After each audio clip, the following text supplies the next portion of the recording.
Shout out to everybody. Let me know if y'all in the chat. Shout out, man. I just got off work not too long ago. Oh man. So I worked 12 hours and you know what I mean? I got a chance like on my breaks to kind of watch what was going on with the Joe Budden podcast and a little bit what was going on like in entertainment media and what's been happening in politics. And I tell you, man, things very, very interesting. Very interesting. Came home, ate, and then now we back at it. So shout out to everybody that's been subscribing to the channel, that's been rocking out with me. It is greatly appreciated. Shout out to Joe Rogan for doing the interview with Donald Trump. I ended up watching it and it's very, very telling, this interview. I'm not going to play it because I don't know if Joe Rogan would hit me with a copyright. Before I get started with this, right? Y'all remember the video, and I can't play it, right? It's the Sheriff Judd that basically, I think it was like 157 people arrested over that Disney situation, right? So I ended up showing like clips of it. One of them, I did show a little bit too much of it, right? But I ended up showing clips of it on different videos, and then the videos got hit with copyright. And so like YouTube told me like, yo, like you just like trim it out and you'd be good. And so I just trimmed it out, you know what I mean? So if you go back and you watch like a couple of those videos, it might skip, you know what I mean? And that's why, because they ended up, so that's probably why a lot of people are not going ahead and talking about the whole roundup that happened to Disney with Sheriff Judd in Florida. People aren't talking about that because it's like, yo, if you end up using any of the footage, you get hit with copyright, which is counterproductive. I don't know why y'all would do an interview with a company that's going to try to hit everybody with copyright that ends up blasting out the information of what's going on. That makes absolutely no sense. Like, so I don't know. Y'all tell me what y'all, but the sheriff was going wild. Shout out to him. I still, got a lot of respect for him. But as far as whoever did the interview and put it out, well, not the interview, but did the press conference and put it out, they are the ones that's preventing people from using the footage, which, you know what I mean? Like, you want everybody to be able to see what's going on. People are going across the border illegally. The guy, laid out his case to what's going on, like in America. These people are coming over here. They're getting like papers to be able to go wherever they want, getting money from the United States government. So why wouldn't you guys? And it seems like the press conference was somewhat political. Like, it was politically charged. It is what it is. But they tired of people hopping the border, coming over here and committing crime, especially that trafficking ring that was going on. Insane. You want as many people to know about it as possible. Why take it down? You know what I mean? Or why restrict people from talking about it? You know what I'm saying? So I don't know. Y'all tell me what y'all think down in the comment section below. Now, shout out to everybody in the chat. Brandon, Be More, all your Beyonce in here, Queens in here, everybody that's seen here. I also have like I'm setting up the members, only. So if y'all can, subscribe to that, and I'll be able to see you a little bit better in the chat, and I'll probably give you guys like priority. You know what I mean? Like, not probably, I will give you priority, like if you become a member, like me answering questions or whatever you got going on. You know what I mean? So shout out to everybody out there. Now, I would say about, what is this, like maybe 80% of the Joe Rogan podcast with Donald Trump. I want to say this. All due respect for Kamala Harris, she could not do what Donald Trump just did. She could not do what Trump just did on that Joe Rogan podcast. There was no way. Like, he ended up talking to Joe Rogan for, what was it, like 2 hours and like 58 minutes, like almost 3 hours. It didn't seem like it was edited at all, just straight through. You got to understand, right? Trump is doing rallies, doing interviews everywhere, like trying to get the message out, getting the word out. And he takes time to do a 3-hour interview with Joe Rogan, answering whatever questions that he had, not slipping up, making mistakes. You didn't see any fatigue.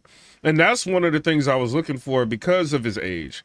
I'm like, yo, is he going to, get fatigued at all? No fatigue at all. And some of the details that he can recall is just insane. Like what happened with Afghanistan. He's saying like, yo, like they left in Obama administration on it, but he was like, yo, like what was going on in Afghanistan, what people don't know is they left a lot of military equipment, like billions of dollars worth of military equipment. Like when you hearing things like that, it's just like, man, it's things that, the Democratic Party would never touch on or talk about. Even like ISIS, we used to hear about ISIS all the time, and I think a lot of it was real, you know what I mean? Some of it, like they may have over exaggerated, like some like portions of it, like news, you know what I mean? They gotta have stories to run and all that. But it was a real threat, right? And he talked about how he basically eradicated ISIS on the Joe Rogan podcast. And the interesting thing about it all is like, there's no ISIS. You don't even hear the Democratic Party talking about ISIS at all, which I find very, very interesting, right? So that, kudos to him. He talks about, opening up communication and dialogue with, Kim Jong-un, you know what I mean? Like talking about that and how the Democrats never wanted to really have dialogue with him. He opened up dialogue and they were able to come to a resolution, and then, he basically stopped the threat of North Korea just by opening dialogue and talking, so it's just, and he also said something like, I think he said, what was it with the Afghan war he was talking about? He was like, yo, we had soldiers like overseas over there, right? And in 18 months, we didn't have one soldier being shot at. You know what I mean? When we had, like, when I was in office and there was overseas, we didn't have one soldier being shot at. Like, that's amazing. That's like something that, yeah, if you're on the left side of the aisle, obviously you don't want to put that out there, for good reason. You don't want him to look positive in any type of way. But like him saying stuff like that, like, yo, like people that were not qualified for specific jobs, we removed the people from the jobs. I feel like in government, this is Trump said, like, I feel like in government, there are people there in government that are not, you know what I mean? Like good people that should be in government that's actually doing the government more harm than good. Like they need to be removed from government. Like listening to him talk like a human being, like he's not talking to us like we're 3 years old, like saying the same sound bites over and over again. And I think, he's just a personable person. He's like easier to talk. He's been a celebrity for a long time. You know what I mean? So he's kind of used to the limelight. He's used to the pressure. He doesn't need to study up on an interview and to hide and run from interview. Like he doesn't have to do, like he went into the line of fire, not to digress, but he went, in the line of fire with CBS in a presidential debate, getting fact checked 11 different times, all of that. Then doing post interviews, going like he doesn't like mind the fire, you know what I mean? And you can see it like when he's standing across from Joe Rogan. It wasn't like, oh, Joe Rogan is smarter than me, like I don't know how I'm gonna handle or conduct this interview. Like he was presidential when he was up there. And he, like, when you talking to somebody like Joe Rogan, right? I've got, a lot of respect for Joe Rogan. I listen to his podcast, so, regardless of what people say about Joe Rogan, like I think he has a lot of like interesting views at times, but for the most part, I like the podcast, and I think Joe Rogan is one of the most informed people out there, and this is why I feel like he's running the podcast game, and I don't think anybody's coming close to him. And for Donald Trump to sit there with this guy, and obviously he knows more than Joe Rogan because he was the president of the United States on different things, and to kind of like they piggyback off of each other, and like it's amazing to watch it. If I was you, Kamala Harris, and this is not like to disrespect you at all or anything like that, you probably should do the interview with Joe Rogan, because Joe Rogan put out a post and he basically said, right? Like, let me see if I can. My notifications are going crazy because of this.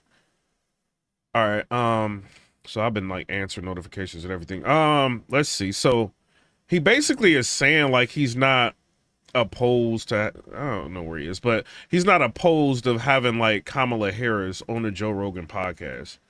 I think it would be a very, very good idea her to do it, just because that will make her a little, because he said, like, I'm not gonna get up here and, you know, try to like you know, I can't remember what word he used, but basically I'm not gonna get up here and try to bully her. You know, I'm gonna let her like talk and have her ideas and things like that. I think it would be a good dialogue and a good conversation for people to have, and I think it would be better for the voters to see who you really are. Like, he just did a 3-hour interview with Joe Rogan. Can you sit there and do a 3-hour interview and talk? He went over policies. Like, this guy talked about, I mean, he even went as far as the JFK files. You know what I mean? Talking about that. He went into, like, talked about agriculture, tariffs, you know, and, you know, explained how the Chinese are trying to circumvent the United States, like, you know, auto industry. He's saying that, like, they're trying to because, you know, people are moving, you know, having factories built overseas and selling cars in America. And he was like, no, we're gonna stop doing that. Like, we want like American made vehicles in America. And a lot of people feel like it can't happen, but then you got Tesla. Like, Teslas are built in America, they're built in California and built in Texas, you know. But when he was talking about like China like circumventing the American automotive like industry, he was like, yo, like, what they're doing is like they have a plant that they're trying to build in Mexico. All right, they build a plant in Mexico and then sell cars to America. No, we not doing that. I'm going to give you 100% or 200% tariff on the vehicles that you try to sell here. And we're going to make those vehicles so expensive that people in America do not want to buy those vehicles. And, you know, people are going to start buying vehicles made in America. Because, you know, with an economy and the market, people are going to, like, if there's a need, people are going to, you know, supply the need so that they can make the money. You know, so, and then like that would end up hurting the Chinese, like if he did something like that.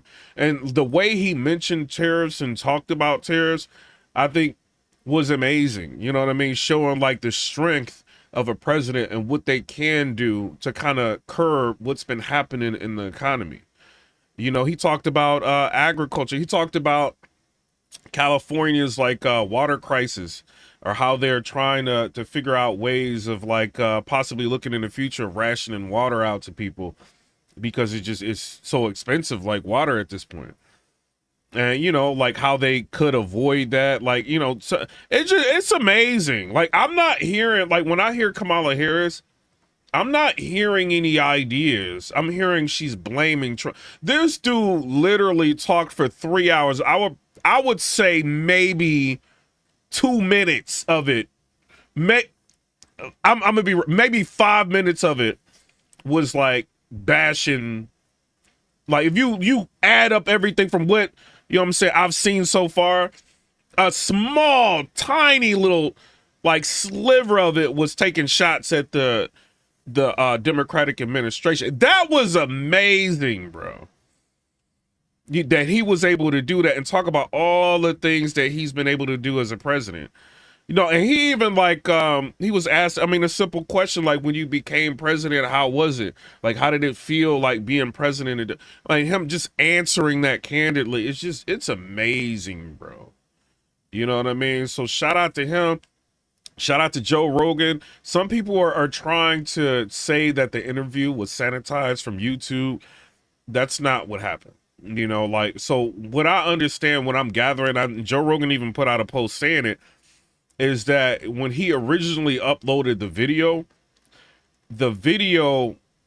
I think he didn't link it with Spotify, and so he had to delist the video.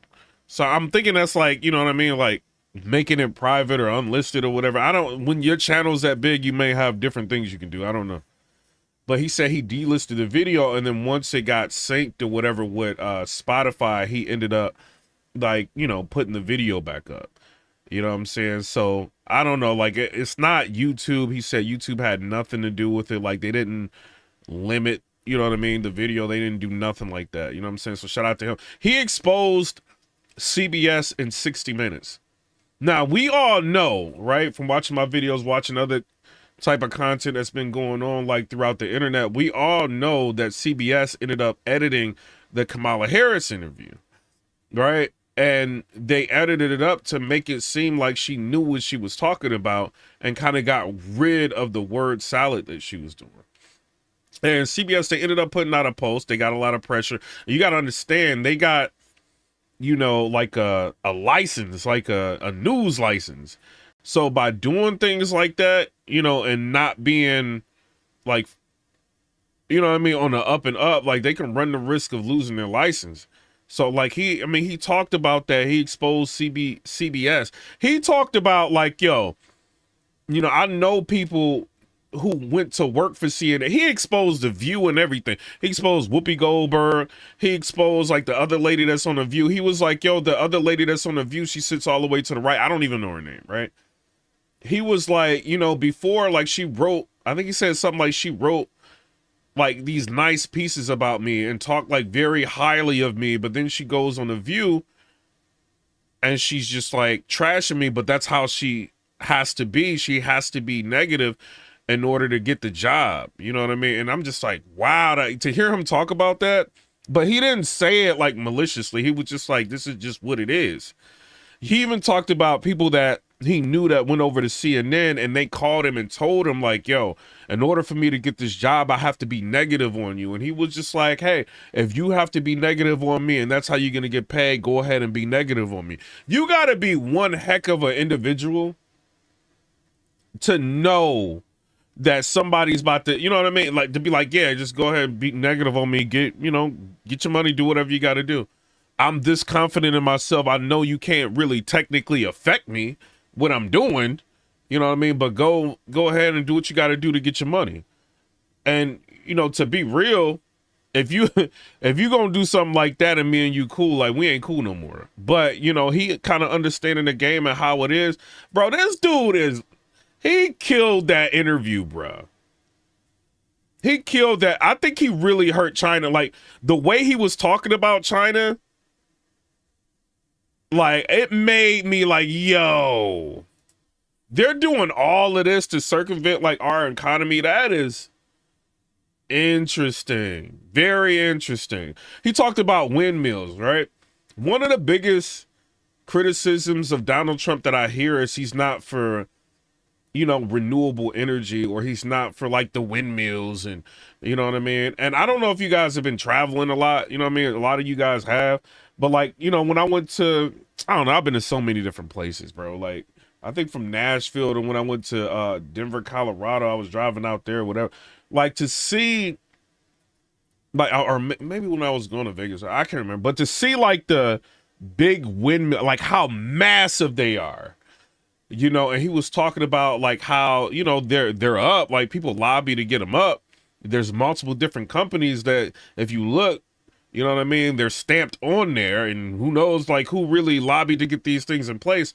But then they, you know, they're only working for a little bit of time, and then, you know, they just leave them there. Like they rot, they need repairs, they don't get repaired, and then they just sit there taking up space. Like the way he broke it down, it's like, yo, you can't even really argue with this dude, bro. Because he's letting you know like the technicalities of how they run and what's going on. It's like, man, like I had no idea, bro. Like, but you know, it happens like when you listen to the liberal media, like they're gonna kind of guide your mode of thinking. And I see people like reacting to little things like on Twitter now, like going crazy. And it's like, you didn't even like, they trying to take like little sound bites out of context. Obviously this is what they do. This is what people like Charlamagne the Guy do. This is what, you see what I'm saying? But like when you watch the interview, it's like, nah, bro, like this dude needs to be the president of the United States. Bro, he broke down. Now shout out to Mafioso with the $5 donation, says salute. Piper Boy, keep doing your thing. That Joe Rogan Trump podcast was lit. Man, it was fire, bro.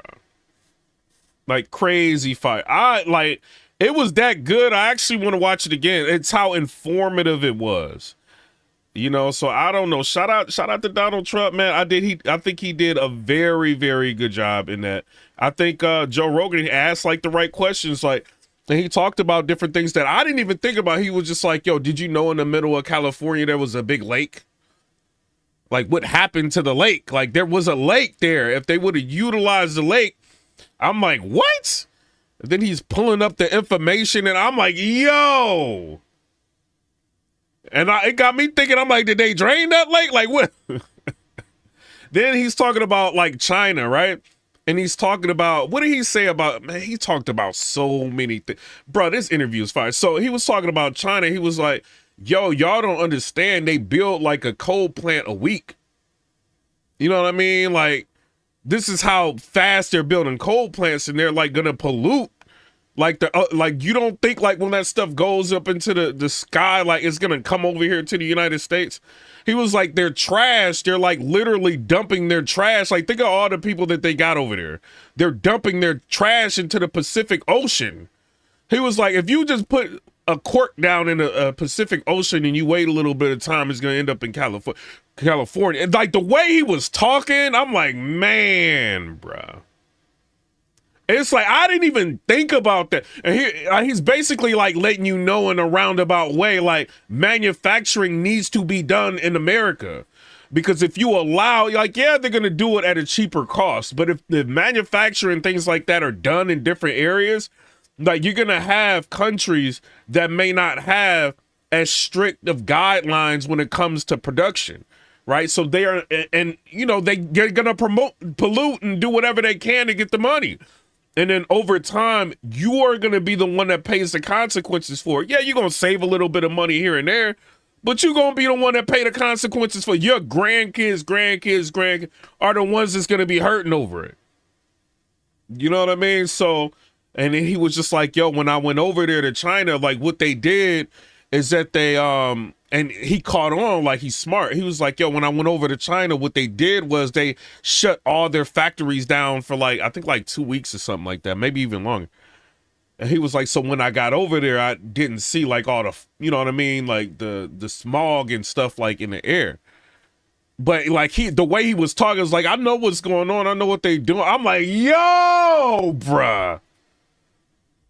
This dude is, like, how he can just, bruh, rattle things. It's like, man, he wasn't like making it like, yo, China is the enemy, but he was just letting you know, like, what they are capable of doing to the world, like, if in different ways. Like, if you care about agriculture, if you care about, like, all, this is what's going on, this was going down. He talked about, like, the red tape that's involved with, like, you know what I mean, the government. Like, I think he said something, because I heard Elon Musk say this before, right? And this is like, you know, like, using rockets as an example. Like, Elon Musk said that he can build a rocket faster than it takes for regulation to approve the launch. You know, and Trump is, like, talking like that. You know what I mean? And saying, like, yo, it's too much bureaucracy. He's like, I know people that, because of one line and something that they had to do to try to get a permit for something, like, they had to just chuck everything out and reapply. And he was talking about, like, yo, there's, like, fees and, like, you know what I mean, all kind of, this is how people make their money. He was like, it's a smart way for them to make their money, but this is how they make, and it's like, it makes you think differently about the government. And, like, yo, this is why the government really needs to be cut down to size, bruh. Like, they're not working for us, they're working to make the government bigger. You know what I mean? So I think, man, this dude, bruh, did a very good job. He even went into, like, you know, talking about the military. I think he talked about a story. He was on Air Force One and he went over there, you know, in one of these countries or whatever. And, like, how they had to shut off all the lights, even the blinking light that's on the, like, I guess the top of the, you know, top and bottom of the plane. They had to shut all that off, or they would have got, like, popped that. And, like, he was talking about all kind of stuff, bro. Like, and saying that how they, you know, landed the plane, you know, it in the pitch black with no visibility and no lights, and, like, just, bruh. Kamala,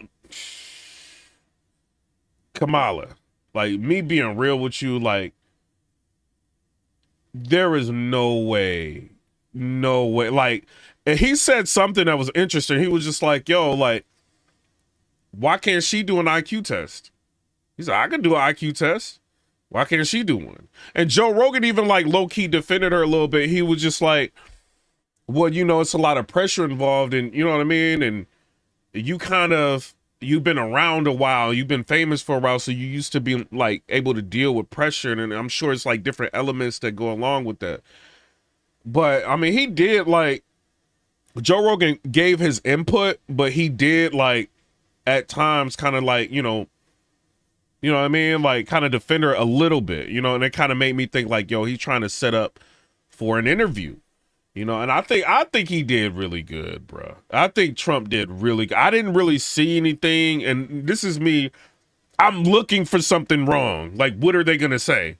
You know, and I couldn't find like much of anything that he said that was like too far off. I think he said one thing, like he said something about somebody. I think I ended up like commenting on it or something like that. I can't remember what it was, but I think like he mixed up a kid or something like that. And like, it was something like that. Like he mixed up the names of the kids, but like you knew what he was talking about, what he was talking about. So he didn't really make a mistake. You know what I mean? Like, I don't know, bro. I rock with this dude, bro. I think Kamala Harris, I don't know what she can do, bro. This is me being 100% real. I don't know what she can do to win this. Like, she's trying to get every celebrity that she can to go to the podium, but it ain't gonna work, bro. So it said, why she didn't want to do the show. She doesn't want to answer that. All right, so this is probably why Kamala Harris doesn't want to do the Joe Rogan podcast. You know what I mean? Me being, this is like, listen to this. That is placed on these social media sites. Remember, I've been showing y'all clips of this, like in just about every video I've been doing. And it's basically Kamala Harris is saying that Twitter needs to be taken down. You know what I mean? Because they can't control it. There's no government oversight. You know what I mean? And it's not being filtered through the government. So Twitter needs to be taken down. I think if she goes on a Joe Rogan pod, like Joe Rogan's going to ask her about this, bro. Like, how are you like sitting up here doing an interview and you talking about you want to, you know what I mean? Like kind of sanitize low key the internet. Like, how is that like you trying to be presidential? How is that a thing? All right, so listen to what she's saying, bro. That is placed on these social. But we reacted to it, but look how Joe Rogan like responds to this. Like he's disgusted with this. Social media sites to understand their power. They are directly speaking to millions and millions of people without any level of oversight or regulation. And what is she? Hold on. What does she think this is, China? that has to stop. Okay. What does she think this is, China? Without any government regulation or oversight, she has lost her mind, bro. But let's see how Joe Rogan responds to this. Regulation, and that has to stop. Okay, right away. Yeah. There's no way to misconstrue that. What does that mean? Oversight and regulation for free speech is ridiculous. Yeah, totally. Just that alone, there's no way to misconstrue that, right? Mm-hmm. What she was saying is what I was thinking she was saying. She was saying she wants government oversight and regulation for social media. Mm-hmm. That's crazy. It's crazy for anyone to want it, because if the only reason you want it, right, is because you agree with the ideological bent of the platform, wait until someone else is in charge of it, or wait until there's a different government in charge. It's also saying that the very thing that Mark Zuckerberg regrets should be happening. Mm-hmm. Like, she's essentially saying, why should they have different rules for Facebook than they do for Twitter? Mm-hmm. Like, what rules? Like, what? Bro, he's gonna question you. Like, Kamala, you know this is coming. You know this is coming, bro. Because it's not just you that said that. Like, Hillary Clinton said it. We ran videos of her saying, John Kerry did a whole speech on this. Like, I don't even know if I can play the speech. Like, I'm kind of low-key scared to play the speech on that, like, for real. You know what I mean? But, oh, it's down there. But I don't even want to play that. You know what I'm saying, Jock? But shout out to y'all. I do want to say this, though, right? Before we get into the rest of this.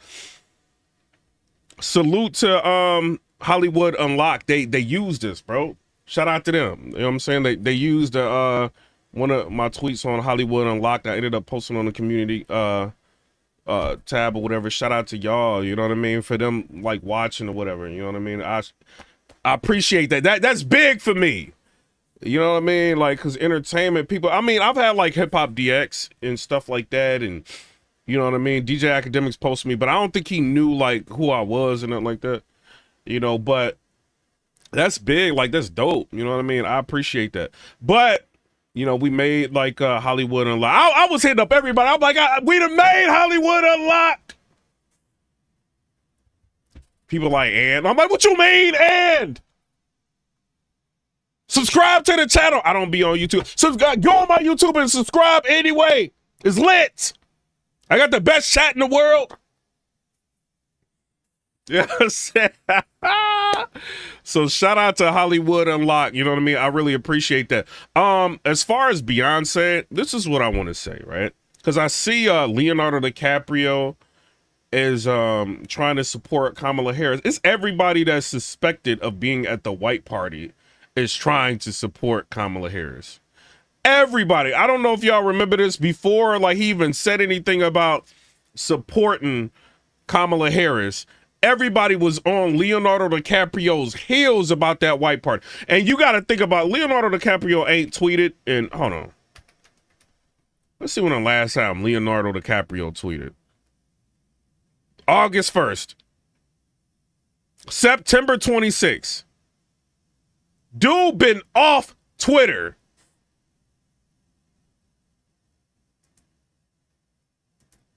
So I don't know, bro. Now he like in support of Kamala Harris. Man, get out of here, bro. Get out of here, Leonardo DiCaprio, bro. Like you don't want nobody. You and Ashton Kutcher. It's gonna be a matter of time before Ashton Kutcher get on that podium. Usher. Everybody was on Usher's heels. Oh, Usher, you was at the white party. We know you was at the white party with Diddy. We know you was with Diddy. Everybody going in. You know what I mean? But now you want to support. Get out of here, bro. You're not about to fool us, man. You know what I mean? But that's what I think that's about. I think like anybody that was involved with Diddy are trying to stand next to Kamala Harris. You know what I mean? So that way they feel like they can get some sort of good public karma in their minds. You know, and for anybody that thinks like a celebrity should be telling you who to vote, y'all got to really think twice. And I'm saying that to say this. These people are rich. They don't live the lives that me and you and everybody else live. They don't have to work. Some people are fortunate. Some people have businesses or whatever. But these celebrities that live, I mean, these people like can buy islands. You know what I mean? Like crazy extended yachts. You know what I'm saying? Like crazy mansions and castles and got multiple different, like they don't live like us. They don't know what we going through. You know, some people could say, oh, well, that's good. Like they're actually looking out for us. And they just want you to buy their album and then they going to go into the voting booth and vote Republican anyway. Thug life. That's what they going to do. When Kamala and them put that call out, hey, Usher, you been hanging out with Diddy? Usher, you better get to that podium right now. But I don't want to. I told the View I'm going to stay out of politics. Usher, Raymond, you see what Diddy at? Yeah, Kamala, but like, you better get up here and you better sing a hymn. But I don't want to sit in here. You want to go to court? I done locked parents up for truancy. You think I'm playing with you? You a celebrity, dog? But Kamala, I mean, you know what I'm saying, here in New York, you know what I'm saying, you have power in California. I know people. We appoint federal judges. You think you're going to win that appeal, Usher? Remember how many judges Obama appointed? Circuit court, appeals court. You want to play with me? You want to play with me? But Kamala, we trying to expand the Supreme Court to 12 Supreme Court justices from 9. How you think that appeal gonna work for you, Usher? We about to let Tory Lanez out so you can get on this podium with me.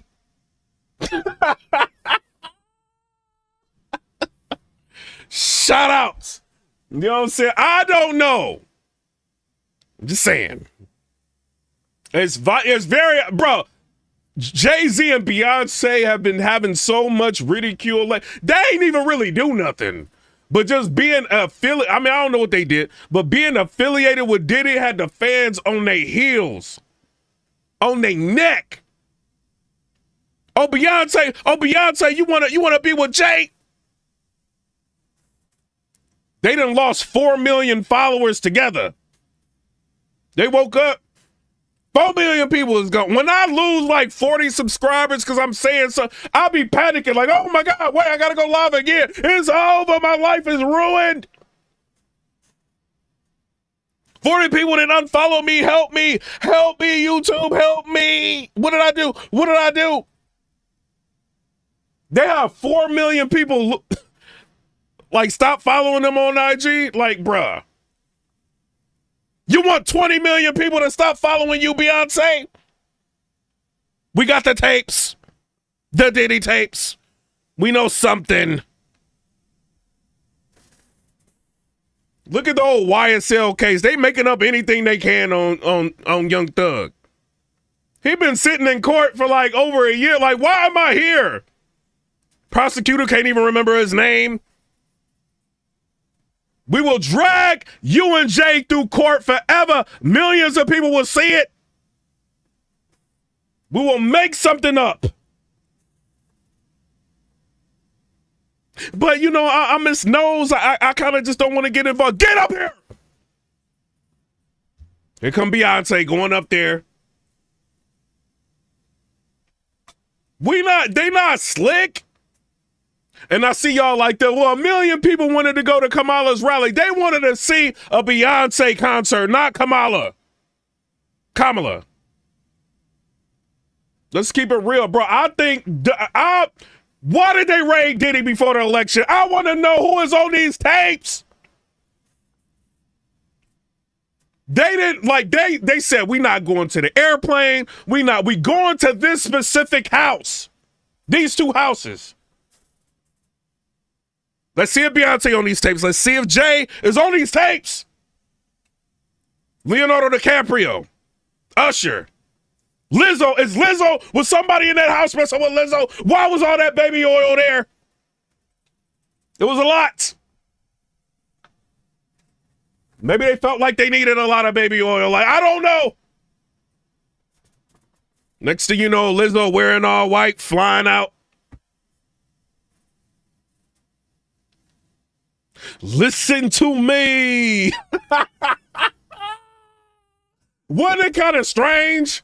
Lizzo ain't know what she was talking about. Shout out to Nava with the 199. He said Dirk was out here putting in work. Like, yo, you ain't about to start making me talk about Dirk. But look, y'all ain't like putting this together. Come on, I'm not saying you had, that's what the raid was about. I'm just saying it's very strange that people that the public is looking at are now coming out in support of you. Was Taylor Swift on these tapes? Was she on the tapes? Taylor came out of nowhere.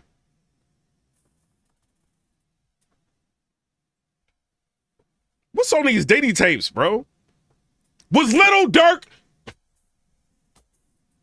Did you put the call in to Little Dirk like Kai said it? Little Dirk, we need you at the rally.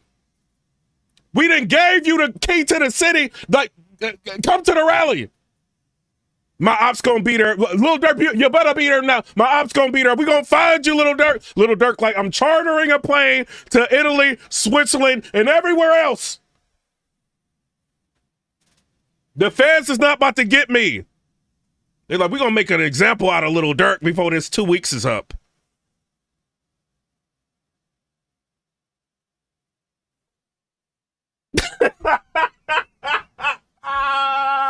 Wait a minute. Hit the like button. Subscribe to the channel. Listen to me. All the other news is boring. I don't care who it is. They boring.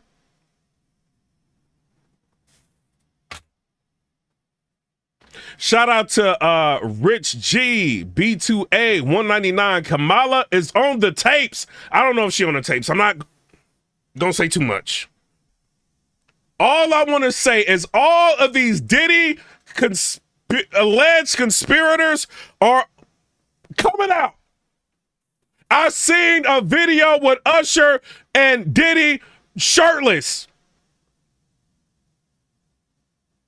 Everybody was going in. Why is you shirtless with this man? Usher then deleted all his tweets. So I was hacked. Oh, you was hacked now, huh? Next thing you know, Shaquille O'Neal gonna be coming out trying to support her. We not doing that. Here come Eminem. Eminem been trying to stay out the news. Marshall Mathers, we know where you hid the bodies. It was just a song about, like, we know where they are, Marshall Mathers. Get on that podium. But can I just get up there for 1 minute? Yeah. He got up there like, Obama's coming out.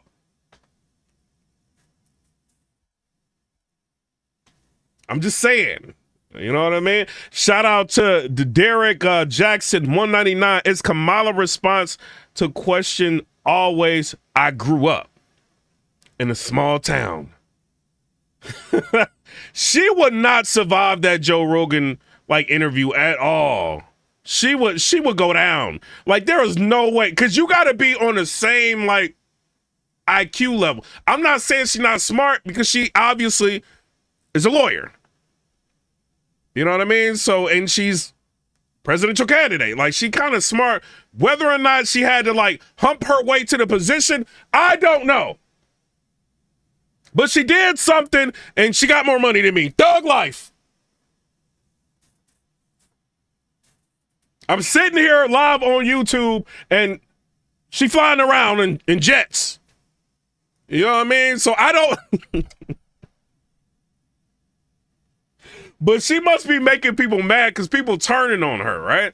So Kamala Harris rally overpowered with boos and yells. Listen to this. Listen to me. Listen to this. And all y'all battle rap people, stop playing. I see y'all trying to be like me. Wait a minute. Y'all trying to leave battle rap. Y'all like Piper Boyd. Let's follow suit. Let's go vertical. Shout out to everybody, but let's listen to this, right?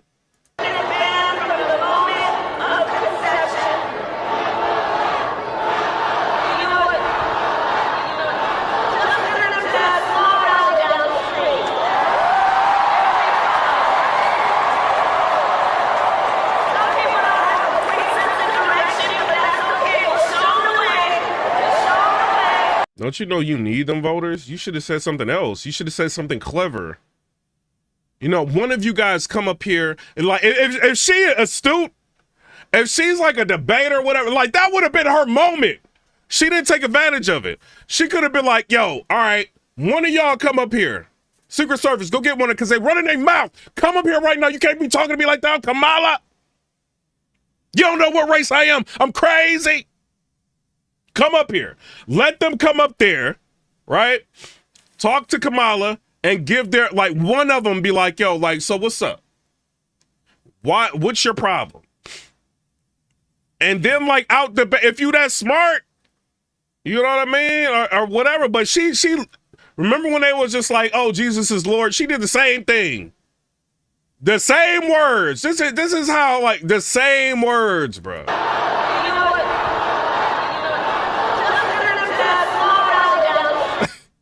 Almost the same words. You know what I mean? She losing control. Does that look like somebody that's in control? Double tap the screen. Wait a minute. Hold on for a minute. Like the video. Hit the hearts. Hit the everything that's there that they put there. Help me. But she losing control. Does this look like a president? Does this look like somebody that's in control? She getting emotional.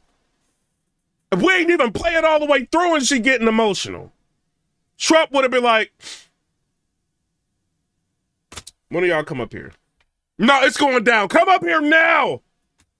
They would have ran away. That's what would have happened. But she losing control.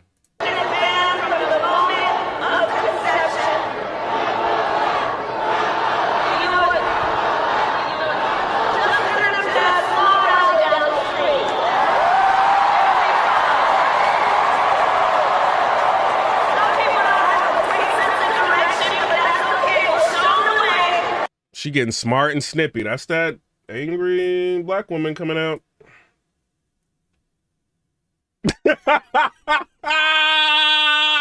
She ain't like, I'm just playing. I'm joking.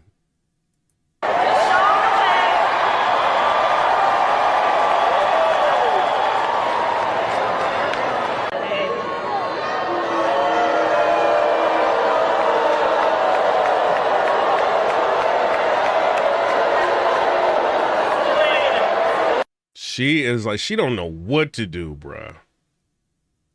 She don't know what to do.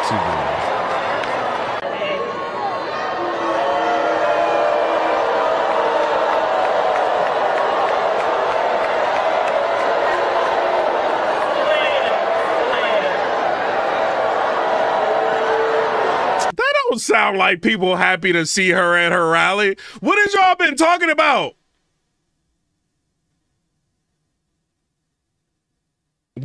Why y'all be tricking us? Didn't we play like a Jimmy Kimmel video where the crowd was going in on her at the Jimmy Kimmel video? And Jimmy Kimmel had to say, oh, y'all messing up my flow.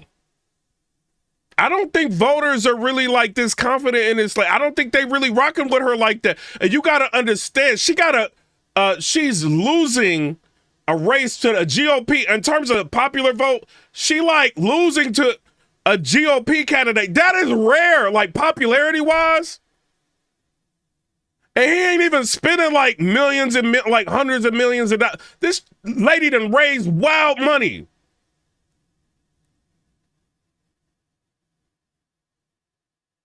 And he just like he about to glide through the election. Get the likes up, right? Stop playing with, get the likes up. Subscribe to the channel. I'm tired. I worked all night. I had string cheese and that's it. There's some water. Like the video.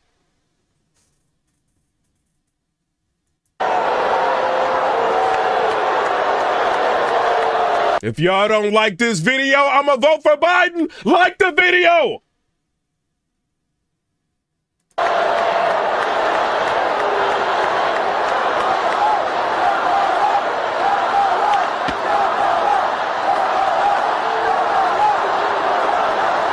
She been booed for like 59 seconds already. We still got like a minute to go, almost a minute to go. I thought Beyonce was supposed to help you. Didn't y'all think that? Didn't y'all think Beyonce was gonna help her?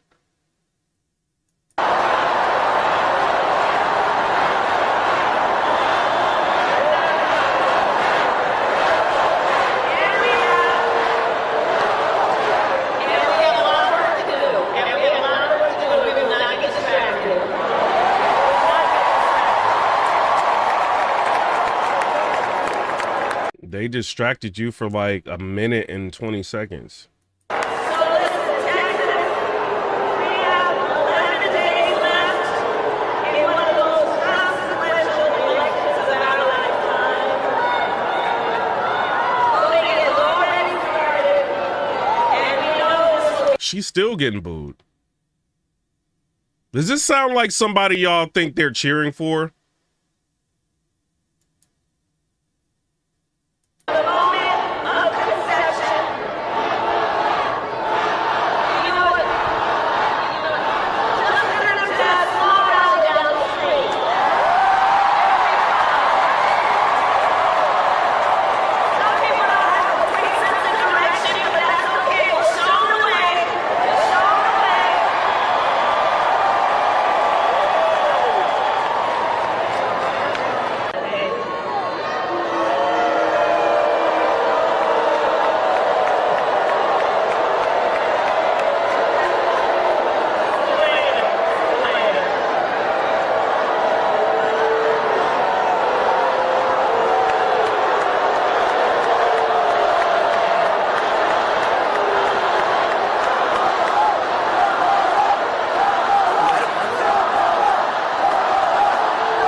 I'm just saying, like, this is, she's falling apart. So,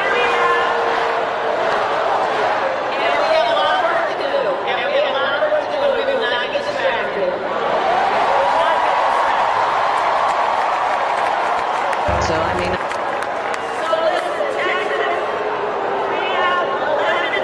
She's in Texas and Beyonce is there to support her and she getting booed. So I want to ask y'all people out there, do you think that the people in Texas are out there to see Beyonce or are they out there to see her? When Trump comes out, they're there to see Trump. She's got to bring all of these artists to feel like her rally. She had to get Beyonce.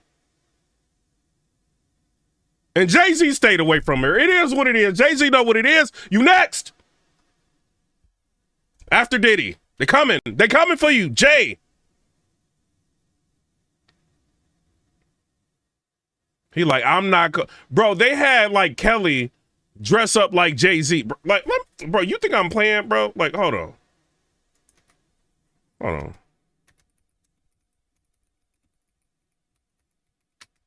You think I'm playing? Bro, look at this. Kelly is dressed up like Jigga.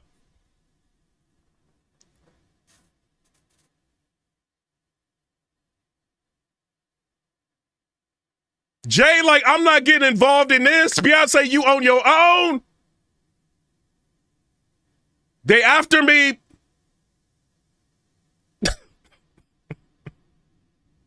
Imagine if Jay, like, she ain't even powerful enough to get Jay. Like, he like, all right, I'm just gonna have to go to jail. Cause we not doing this.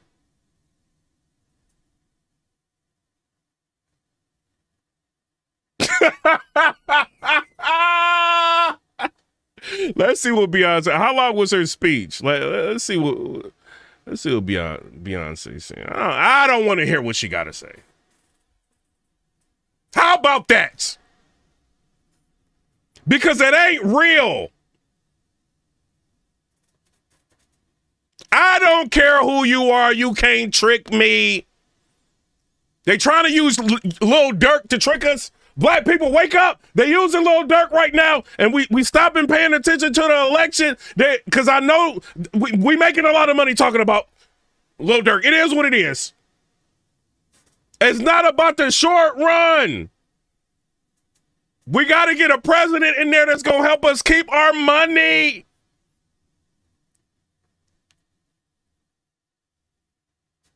J. Cole couldn't distract us. Drake got killed by Kendrick. Now don't nobody care about him no more. Big Meech getting out of jail couldn't distract us enough. 50 Cent couldn't distract us enough. We still paying attention to the election. They like, let's lock Lil Durk up. That'll get them to blog. They're going to be busy trying to crack the case.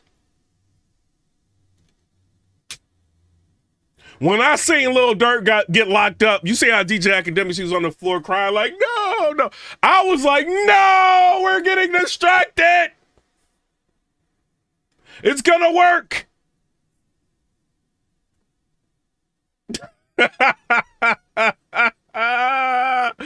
I'm just saying, you know what I'm saying? But shout out. I'm just saying, I think we're being distracted. If you ask me, that's my personal opinion. You know what I'm saying? I'm just one person out of many. But let's get to some videos real quick. Hit the like button if y'all can. should never again stand behind the seal of the President of the United States of America.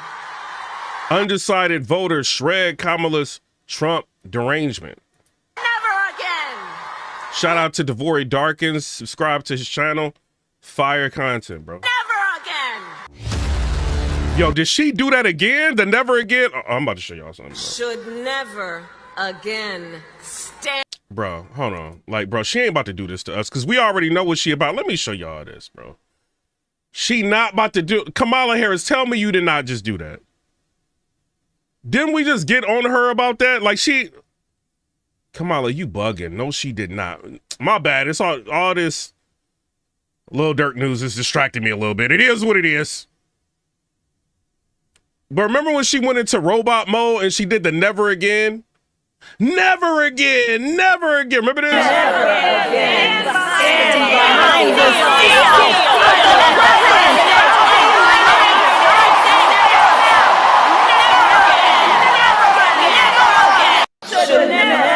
Bro, she got the same like hand movements in any. Never again, never again, never. And she did it again. Hey, everybody in the chat saying Trump for president, and then somebody say your chat is horrible. You in the wrong chat. Subscribe to the channel. Come back for something else.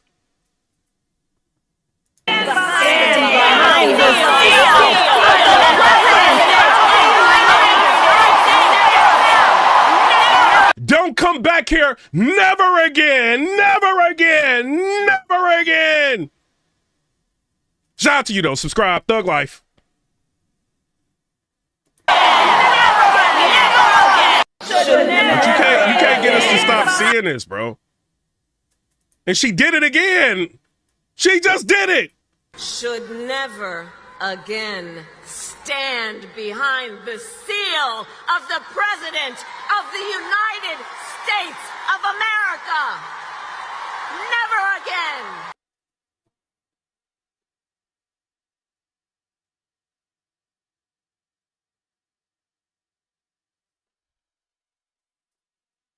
Hey, we've been breaking everything down, haven't we?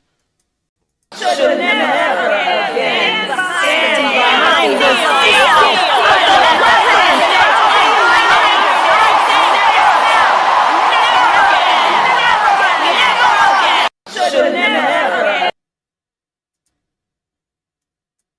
Should never again stand behind the seal of the President of the United States of America.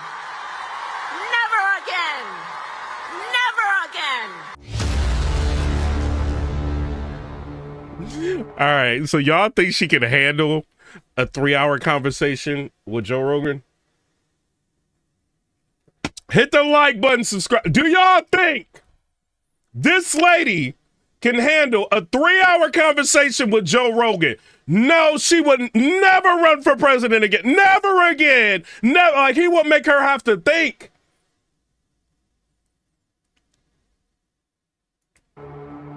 So if you haven't noticed already, Kamala Harris has chosen what her closing message will be to the American people. The problem is this: undecided voters are not only rejecting it, but they're slamming her for the type of message she is using. And so what we're going to do is take a look at this focus group hosted by Mark Haplin on the Two-Way app, which I'll link in the description because I think it's a great thing to be a part of. But they clearly reject what Kamala Harris is trying to sell the American people and why she should be the next president of the United States. And what we're also going to look at is this new polling that shows that Trump is surging with only 11 days to go. Yo, but hold on real quick. Yo, did she take a day off? Like, the rumors are she took a day off. Tell me she did not take a day off.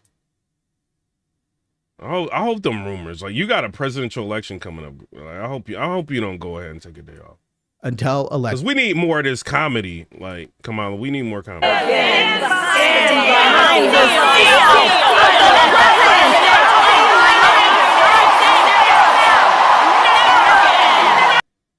So Election day. The last few days, the vice president has started to talk about Donald Trump as a fascist, as someone who's spoken approvingly of Hitler. Raise your hand if you've heard about those comments. Okay. What do folks think? Is that something that's persuasive to you? Is that something that you'll factor into your vote? Linda? To me, it's horrible that she's saying that about him. If he was saying that about her, everybody would be up in arms. I just don't think that's right. What other folks think about what the vice president's saying based on accounts of people who've worked with the President Trump? What do folks think about her making those charges and those characterizations? She obviously thinks it's going to help her. I don't think it does at all. I don't know why, if it was Kelly who heard the president say that, I'm not saying he did or he didn't. I don't think he'd lie. I think you said that, Mark, on an episode. But I think that he had a responsibility to resign the day that was said, if that's true. I don't think that's the case. I can't. I think part of the reason why I'm being pushed towards Trump so strongly is that I find that the Democrats and the left just keep going straight to Hitler all of the time with everything. Like it, and if it's not the left pushing Hitler, it's the right pushing Stalin. So it's like we're fighting World War II every single day for every single election. So it's so exhausting. I think it just detracts from, it pushes me away from their position, and it's so hyperbolic that it makes it. Hold on, shout out to Cutting Edge with the $5 donation. He said, remember when Trump said whoever cheats will go to jail? I believe he has countermeasures if they dare to cheat.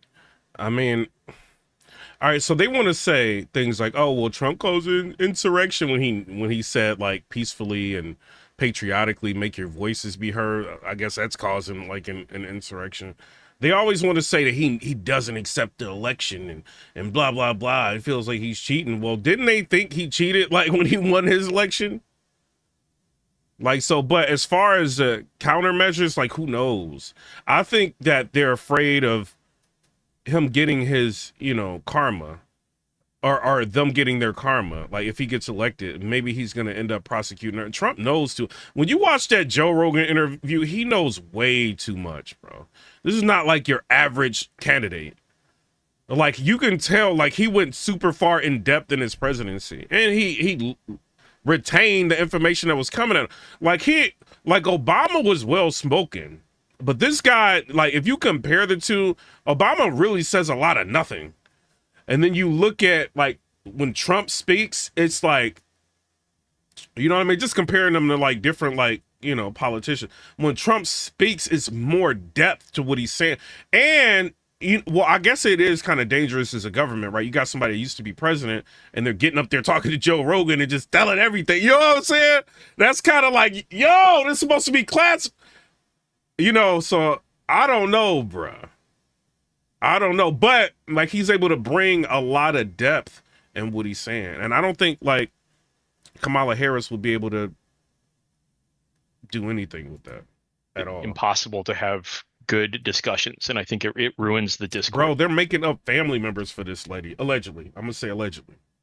They're making up we just seen Candace Owens expose this lady's whole family tree. She even found out Kamala Harris she was allegedly married before she got married. Like, Candace Owens finding out all this information. She finding out that her grandmother that was in the book is not allegedly not her grandmother. It's like the help of the house. It's like all kind of thing. We don't know about this lady. Like, she went to high school in Canada. She started college in Canada. We don't know about her. And she's saying the same rhetoric over and over again. Like, who is this lady?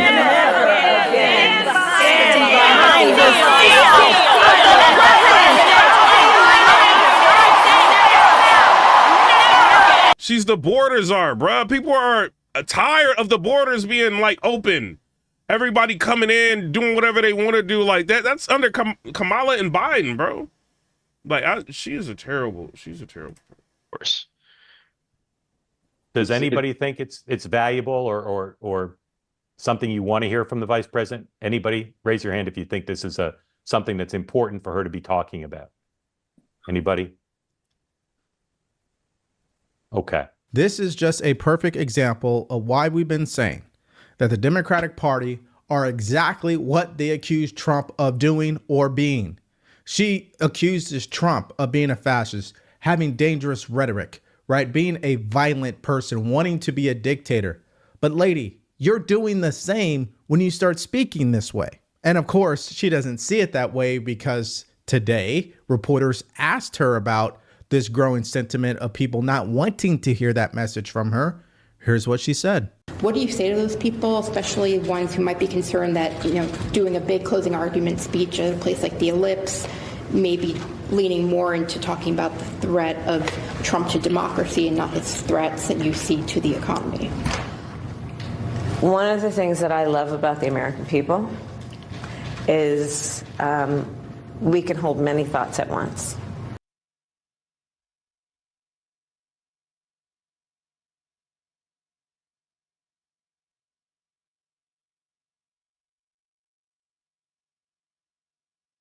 We can hold many thoughts at once. It's threats that you see to the economy. One of the things that I love about the American people is we can hold many thoughts at once. And one of the highest priorities for the American people right now is bringing down cost, and that is the priority of my agenda and will be the priority of my work when I'm elected President of the United States. But they're literally in power. Thug life! Y'all are in power right now. Right now at this moment. Y'all couldn't figure out how to bring down the costs. Y'all wanted to spend all y'all resources getting Donald Trump a felony. How did it work out for you? Your big business plan. We voting for the felon, Thug Life. Hit the like button. Subscribe to the channel. She can't fool us. Yes, we're able to have many thoughts at once. But what you do for the country, lady?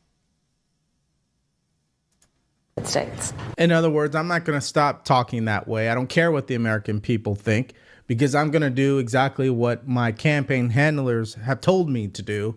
And I think they are hedging their bets on the fact that this. Natalia Cornett said Trump 2024, only MAGA.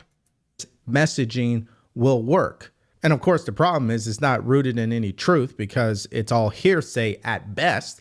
If there was an actual videotape showing Trump saying that he admires Hitler's generals, then that would be one thing, but it doesn't exist. And because of this decision to go down this road, all Kamala Harris is doing is duplicating what Hillary Clinton did in 2016, which is why she closes out her rallies talking like this. Should never again stand behind the seal of the President of the United States of America. Never again. Never again. So, of course,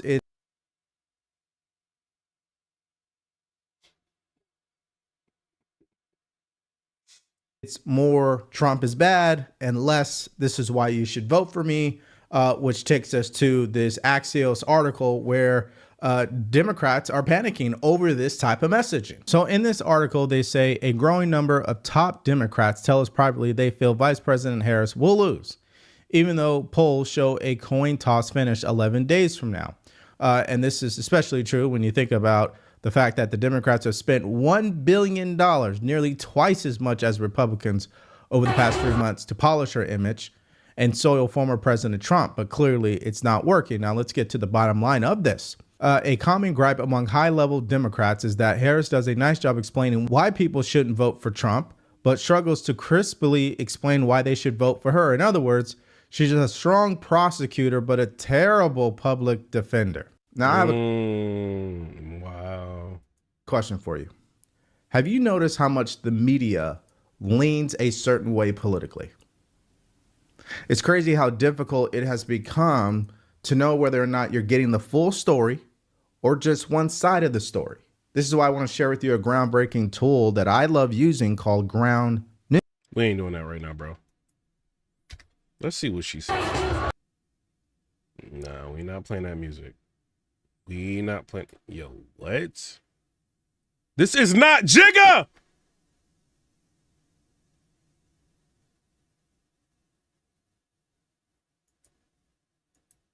We are grabbing back the pen from those who are trying to write an American story that would deny the right for women to make our own decisions about our body. Hold on, angry black lady talking. Let me see what she gonna say. Be here back in Houston with my mama T and my sister. Welcome to this day, this remarkable, this joyous day. A day. Can somebody tell me what's up with this outfit, please? Like, what was the...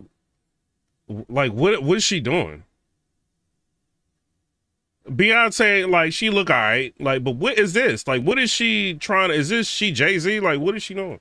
A time, a moment with weight and meaning for our country, for our people, and for the world. A moment, Houston, where we grab back the pen from those who are trying to write an American story of division and hatred. Somebody's trying to, like, division and hatred. That seems like what Kamala Harris is doing. Right, chat? Like, every time I see Donald Trump is so mean. He's so this. He's so that.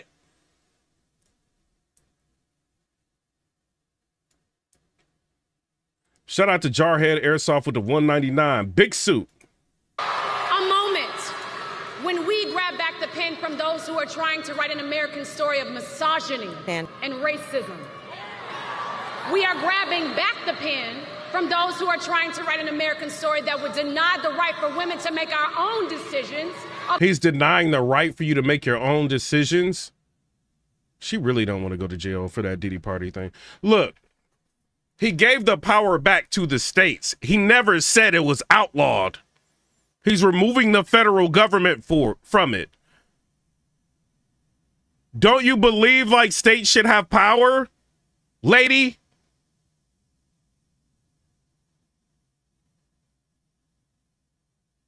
She, like, I don't, like, this angry black woman thing is not about to work on me. He also believes in exceptions for our word and incest. He believes in exceptions for those. But he also gave the power. If you just got it in your mind you want to do that, lady, go to the state that's going to have that done. Where is he saying that you can't do that? I don't know where that is. He don't want us to get rid of the black kids, and like he don't want, like, what are you saying to me?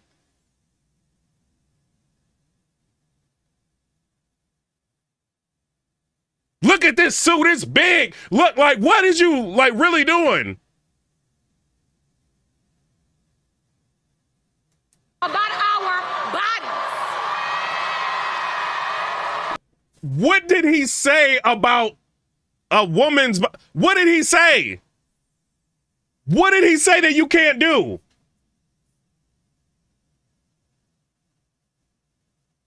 Beyonce don't even believe you. The people in the crowd look at him like, what, you don't even know. Freedom, like all these freedom, do y'all know what them freedom flags mean? Give the power back to the states. The federal government has become a monster that you and me got to keep paying for. It's getting bigger and bigger and bigger, controlling more and more of your life. Move to the state that will allow you to do all of that.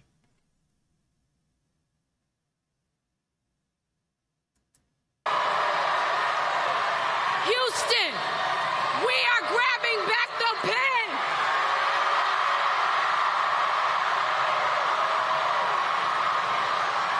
We are grabbing back the pen.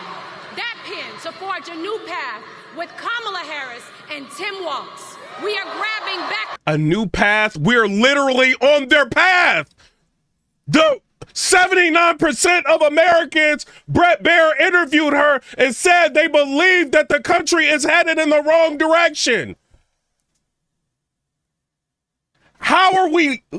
This lady has lost her mind.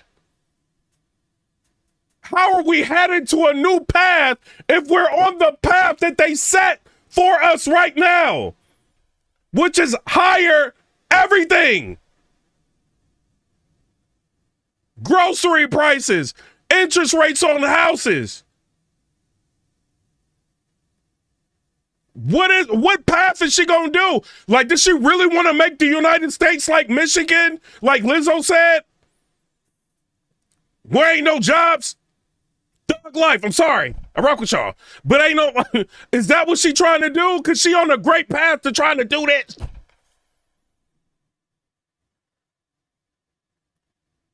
You can get up here with your Darkwing Duck suit on all you want. Inspector Gadget suit. That's not going to work. The pen to write a new American story, a story of community, of equality, strength, of kindness. Equality? Then why is Obama trying to blame black men for not voting for her? It sounds like he's trying to leave out white people. Why is Michelle Obama doing speeches talking about all white people got escalators and silver spoons? Y'all don't have that.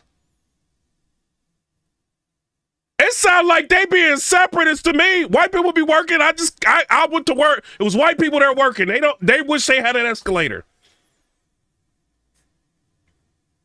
You think they wanted to be at work? Oh, you think they want to be in a Ferrari that the Obamas think they got? She talking about equality. Why is all these black artists up here right now? That seems a little racist to me.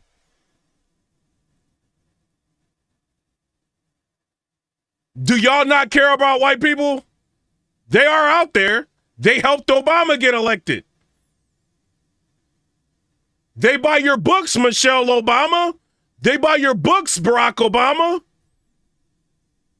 They want a grassroots movement to help you get elected, Barack Obama.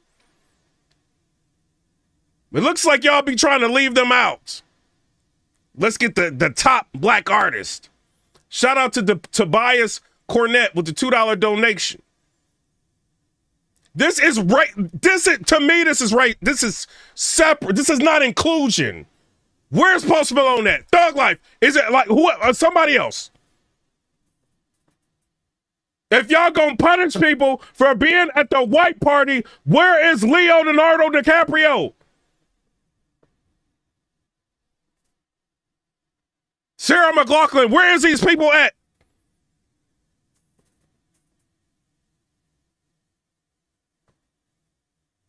Y'all white people don't be seeing this?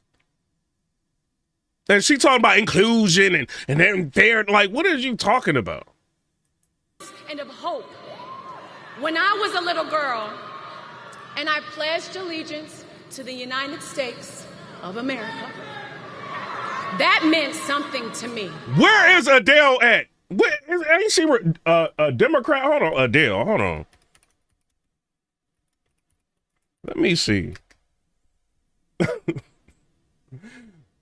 Hillary Clinton received the backing of pop star Adele on Tuesday in 2016.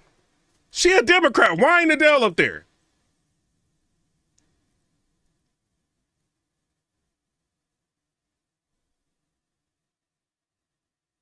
Why isn't Billie Eilish up there? Don't do it now because I said it. Hit the like button. Subscribe to the channel. Billie Eilish just came out saying she for Kamala Harris. Hold on. You think I'm playing? Hold on. Where Taylor Swift at? Where is these white people at? Man, if I was white, I'd be looking at this like, man. Billboard. Billie Eilish says a Kamala Harris presidency would make her feel safe as a woman in the U.S. A lot of women don't like men. They want to like be, you know what I'm saying? Or like, because I watched The View before and they don't like men. It is what it is. The View. I mean, like the Democrats be wanting like the black man out of the household. Welfare system. So I don't know. That flag meant something to me. And today, that means grabbing that pen and casting my vote, as I already did 2 days ago, for Kamala Harris and Tim Walz. Show me the ballot. Show me a screenshot of Who you voted for? I'm not believing this, Kelly Rowland. Thug life. That suit makes me not believe you. You can get up there all day long. Where is the ballot? Shout out to a sturdy FBA with the $4.99. We shouldn't vote based on political affiliation, but vote for who is best for our country. The last 4 years have been disastrous. Trump 2024. Shout out to sturdy FBA for sponsoring this video. This ain't it. This don't cut it for me. This lady answered no real questions in any of her interviews, and you think she gonna lead us to a right path and we literally on her path?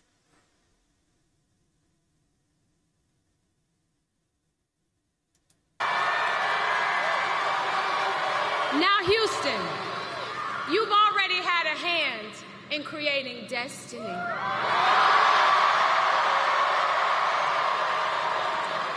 So do what you do and do this thing again.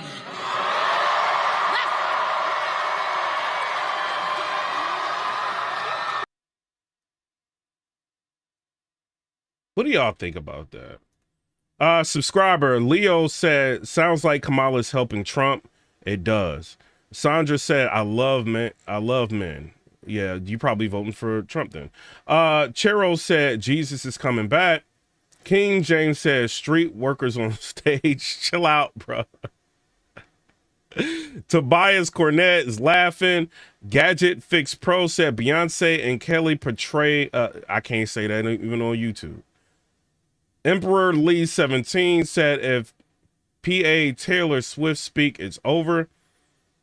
And then Jose, hold on. Cherokee said, read your Bible. Jose said, who the F shows a ballot? Hey, man, they're celebrities. They trying to use their power. Show us who you voting for. I see a lot of people saying, oh, I'm at the polls right now. This is my phone. Look who I'm voting. This is who I'm voting for. People be doing that, bro. Somebody said he's so worried about money, he not thinking about anything else. And then somebody said, another subscriber, Trey Miller, said, I'm not feeling it. And then LaShawn, I think that your name is LaShawn Watson, said, vote Cornel West or be a puppet.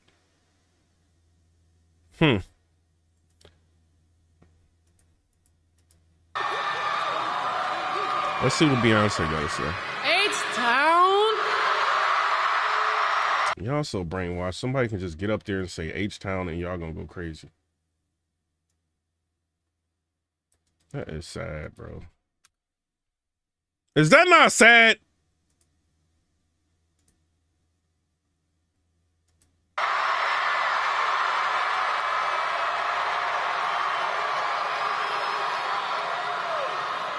We are so happy to be standing here on this stage as proud country Texas women, supporting and celebrating the one and only Women that where's the men? Like y'all want our vote and she want to use Obama as much as she can, but y'all really don't be liking me. Like I don't know what's going on.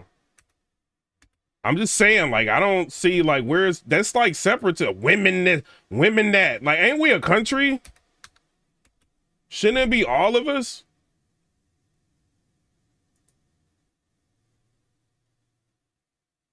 Didn't, like, Kelly Rowland just get up here with this mega suit on, talking about, oh, there's the party of separatism? Like, bro, y'all literally sitting up here saying it's all women and nothing else. children and all of our children living. Not to feel the energy in this room, the positivity, the community, the humanity. Somebody said ruling class sellout B. We are at the precipice of an incredible shift, the brink of history. I'm not here as a celebrity. Yes, you are. Yes, you are. That's the whole reason why you're here, because you're a celebrity. That is the whole reason you are here, lady.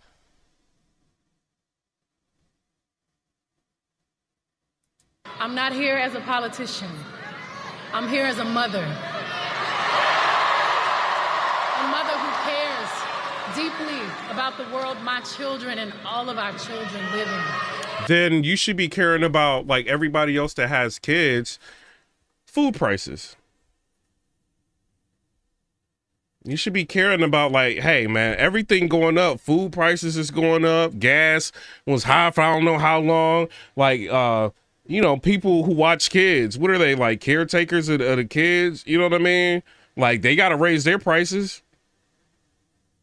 So how is this looking out for all the kids in the world and the families of the world? I don't understand, like, because it seemed like people were thriving and living better. Everybody don't have Beyonce money. Maybe she think we do. Like, I don't got Jigga Man money. I don't got that kind of money. They worth over $1 billion, dog. They don't know what we go through. They got like maids and like people that watch their kids while they be performing and going to meetings and Dubai. I be seeing these people in like walking around in Dubai by themselves. Where they kids at? Hey, I remember when I was growing, like, Tobias Cornett with the $2 donation. Appreciate you. I remember when you know what I'm saying, I had kids had to pay for it, sit there, want to go to the movie, got to pay for it, you know what I'm saying, all that.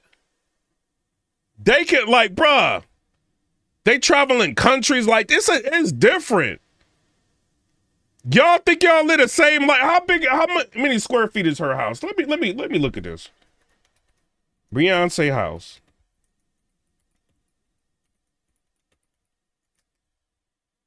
40,000 square feet. You know how many square feet my house is? It ain't 40,000.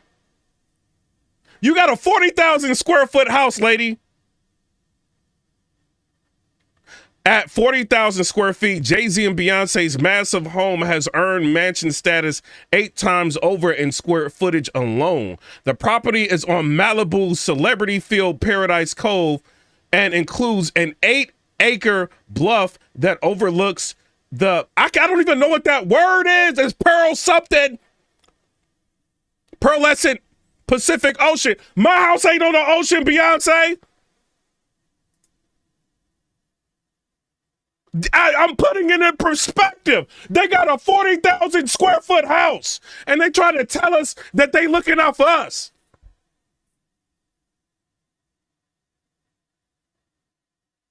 How does that make it make sense? If I walked across her house, I'm out of breath. Can you imagine losing your keys in Beyonce's house?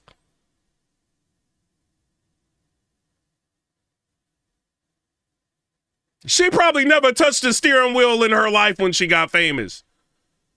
Probably been chauffeured everywhere. Private jet. She don't be, when we fly, have y'all seen Beyonce on a flight? Does she be on Delta, American Airlines, Spirit? Thank God I never flown Spirit. Thug life. Y'all are never going to see this lady in your life unless you pay an extraordinary tax on the ticket price. She don't want to fly with y'all? Thug life. I'm keeping it real. Let them tell Beyonce, I'll come do this concert, but we got you first class on a regular. She gonna be like, what? It ain't private? She got people in the Emirates having her come to their private parties to sing for millions of dollars. This is not the type of life we live in. So while life might be like super good for you, Beyonce, and I'm glad you're able to make, you know what I mean, great money and have a career, that ain't the life everybody living. Thug life. Hit the like button. If you feel me, hit the like button. Subscribe to the channel.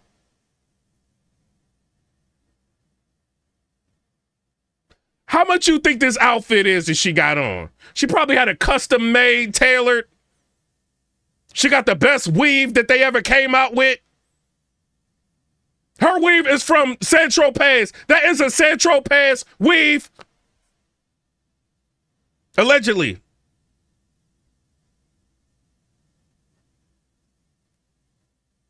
Like, what does she know, bruh? A world where we have the We freedom can, my whole I don't want to hear what you gotta say. My whole chat can move in your house, Beyonce, and you still wouldn't know where we at.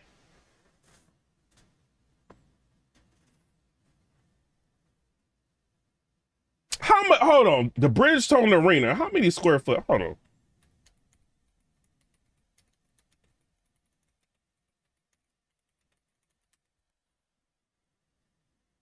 Hold on. What arena y'all know? What is a municipal auditorium? Cause she got like an arena house. Square foot. The municipal auditorium is 17,000 square feet. That's where they do that's why I went to go see Sexy Red. That's your house bigger than that.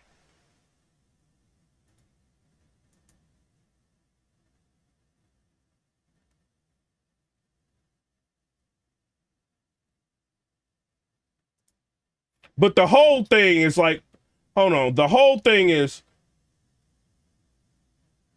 up to from 8,800 to up to 32,000 square feet. Your house is still bigger than that.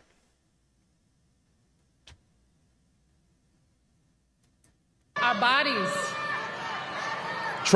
She think Trump is telling her to control her body. Oh Lord. We got another one. She probably only listened to Kamala Harris. A world where we're not divided.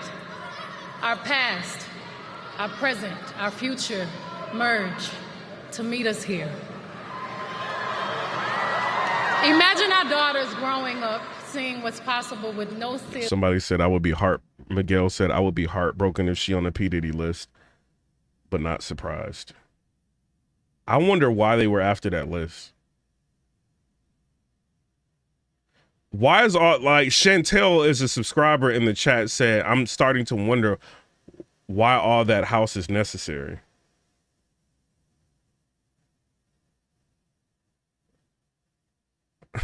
Feelings, no limitations. Imagine our grandmothers. Imagine what they feel right now. Those who have lived to see this history. Somebody said well, Trump's house is something thousand square feet. He was the president of the United States, dog. He's worth over $1 billion. Like he got Trump Towers. Yeah, his house is gonna be big. Mar-a-Lago. Yes. And he made your life better like before they got in here. What is she gonna do for your life?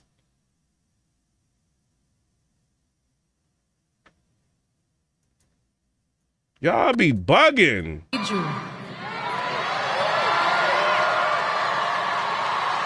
voice has power and magnitude. Beyonce is not gonna let you clap.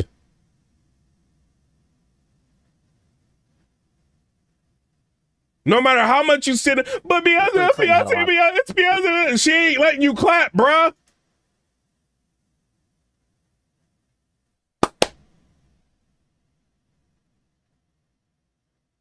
This lady can't do nothing for you.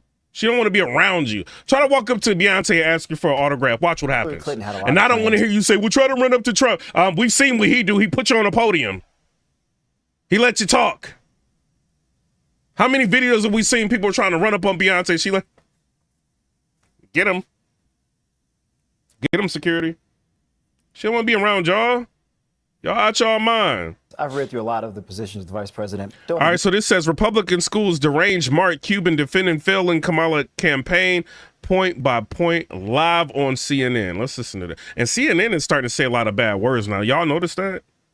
I just seen Anderson Cooper throw out the S word like 2 or 3 different times. They trying to like super try to fit in. Like they doing the most. Hillary Clinton had a lot of plans. I've read through a lot of the positions of the vice president. Don't agree with a lot of them, but they're specific as hell. I think the issue is it's just not resonating with people. People that look at her, they think, well, very smart woman. She's a capable woman. She's had a lot of successes in her career. And yet none of that is resonating with the average person, including those within her own party, which is why there's still some fractures within her base. Listen, for a race that is evenly divided. God. For a race that is evil, what would you say? Would you say, lady? None of that is resonating with the average person, including those within her own party, which is why there's still some fractures within her base. Listen, for a race that is evenly divided, God. okay, Yeah. it is a tied race. We cannot make blanket statements. It's not resonating. Yeah. Because it's a tied race, and if all the things you're saying are true, it's not resonating. The economy is bad. The mood of the country typically is an anti-incumbent mood. Donald Trump would be leading, but he's not. So let me reframe my statement then to make this a little bit more clear. She's not where she needs to be compared to where Biden was at this point, 13 days out. She's not where Hillary Clinton was 13 days out. Yo, we that close to the election. That's crazy. To add some more specificity. Sure. Yes. So my point is, there's something obviously there that is not coalescing the entire Democratic base around the vice president. That's up for her and her campaign to figure out. I mean, I think that to your point though, ago was a different environment. Sure. Joe Biden wasn't the incumbent 4 years ago. She wasn't the incumbent vice president. So it is a little bit of a different situation. Okay, well, what about Hillary Clinton? Let's go to Hillary Clinton then.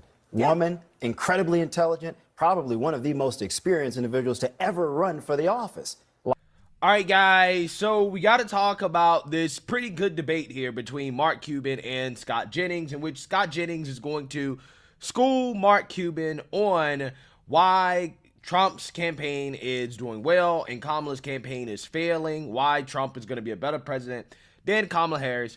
And I want to react to it because I think that this is a pretty good exchange, and it really shows you that Mark Cuban, for as much as he tries to accuse President Trump of being a snake oil salesman, this guy is actually the snake oil salesman trying to sell the American people Kamala Harris. What y'all think about Mark Cuban? Okay, so without further ado, let's get into it. Question, Mark, I'll start with you. If Donald Trump wins this race, what do you think is the one thing that worked in his favor for why he won? He's a relentless salesperson that doesn't care about the facts. He's that sales guy on the car lot. He doesn't care about the facts. Can we all agree, shout out to Mark Cuban, but can we all agree that that is completely like false? If anybody, any one of these presidents that are running is telling the facts, I think the needle's going to be pointing towards Donald Trump. Clearly, by a landslide. What does he get out of this? Like, is this some kind of tax situation going on with him or something, Mark Cuban? Because he going like heavy for the liberals. They might have him on something, and I don't know, man. That'll tell you that the 1992 Corolla is a Rolls Royce. And if you say it enough time, people will start to believe it. Wow.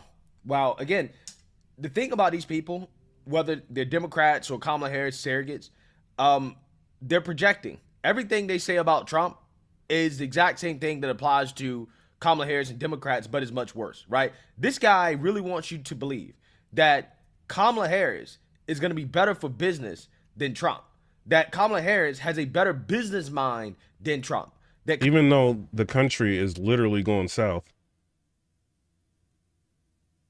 Kamala Harris understands entrepreneurs and business owners better than Trump. Although Kamala Harris has never owned a business, I don't think that Kamala Harris has ever worked in the private sector. Wait, hold up, dog. Like, her mom was a small business owner, so she knows everything. She's worked for the government her whole life. She's lived off taxpayer funds her whole life. And she has never done anything to the level that Trump has done to suggest that she knows anything at all, even close to what Trump knows about running a business and being an entrepreneur. But if you listen to Mark Cuban, though, part of the reason Kamala Harris understands entrepreneurs better than Trump. And you try to tell me Trump is the one that's a used car salesman, right? Not you, not Kamala Harris, because what you're trying to sell me, again, is a load of crap. Okay, you're trying to sell me a crap sandwich with Kamala Harris. That's exactly what they're trying to do. Okay, and they all know it. That's the crazy part about it, because just a year ago, the Democrats, Nancy Pelosi, Elizabeth Warren, you'd be hard pressed to get these people to actually say anything positive about her. Now all of a sudden, she's amazing. She's great. When just a year ago, Democrats were thinking about replacing her. There was talks about replacing her. Right. So again, when you're talking about somebody trying to sell me a used car that's actually bad and trying to sell it as if it's the greatest thing ever, that's exactly what Kamala Harris is. No doubt. Scott, I know you don't like to say a lot of nice things about Harris, but if she wins, what do you think is the one reason that you would attribute that to if you had to guess right now? Oh, if I had to guess, it would probably be mobilization of women voters around the issue of abortion. I mean, if you look at all the polling, it's the one issue that works for her. She's got a wide lead on it. That's what she's talking about tonight in That's what Texas. she's talking about tonight. It seemed to mobilize Democrats in the midterms, although it's a different electorate this time. But if that is the result, it will likely be attributable to that. Yeah. Yeah, I mean, that's the only way that she wins at this point. Like, that would legitimately be the only explanation, that and, of course, finagling. But, again, if it's legitimate, right? Like, Yo, Aaron is a subscriber, said, Mark Cuban, do you like being submissive and a follower? And then King James said, Cuban at 2007 and 2014 Diddy parties. And then Frank of Room said, completely unhinged. Somebody said, pregnant men for Kamala. Tobias Cornett said, look how Cuban be watching him. that is the only way crazy. that Kamala Harris can legitimately win at this point, is if we have a repeat of 2022. And I am praying to God, I am hoping to God that does not happen. We cannot allow these women to essentially vote this country off of a cliff because of one issue, right? And let's be real, guys. This is purely emotion. Like, women are just very, very emotional right now, and not all of them, but a lot of them. The ones that she's a woman, we got to get in. But a lot of women are like, no, let's be logical. You know, that's like different women. A woman is going to argue with you. You got a woman that's probably does like kind of control a lot of what, you know what I mean, happens in the household and stuff like that. You know what I mean? The ones that, you know, kind of know what's going on. Like, them type women are red. That's what I see. Like, bro, I'm not even like, bro, like what I see like all across Twitter, bro. It's like, Amy, I'm a former Democrat Senate staffer. I worked on... Bro, she's a former Democrat Senate staffer. Listen to her. Hi, my name is Amy. I'm a former Democrat Senate staffer. I worked on Capitol Hill for 8.5 years for four Democrats in the Senate. I was a Democrat my whole life. But I am a Democrat no longer. This election, I am voting for Donald Trump. I think he is the best candidate to put this country back on the right path. I really began my journey out of the left when I started working in the Senate. I think I started to see truly kind of how power works. And then when I became a lobbyist over COVID, was really kind of eye-opening for me. And then when I had a baby, all of the things that the kind of culture war type, gender dynamics, those sorts of issues became crystal clear. And I realized we were wrong. And you know, I wasn't really quite ready. Rhonda Edwards said, ha ha ha, so true. To you know, come you know, do a kind of 180, but you know, and then October 7th, I think the response to that, when I saw Democrat House staffers on the steps of the Capitol, my former office, parroting terrorist talking points, I said, that's it. You know, when Americans, Israeli Americans, were slaughtered, and they were hit the like button if y'all can. Double tap the screen. Like, I'm looking. Double tap the screen if y'all can. Terrorists that had done the slaughtering. I had enough, and I said, that's it. This is no longer the party that I recognize. Then you guys got to understand, there's a lot of people in the military, like, you don't want there to even be a possibility of them going to war.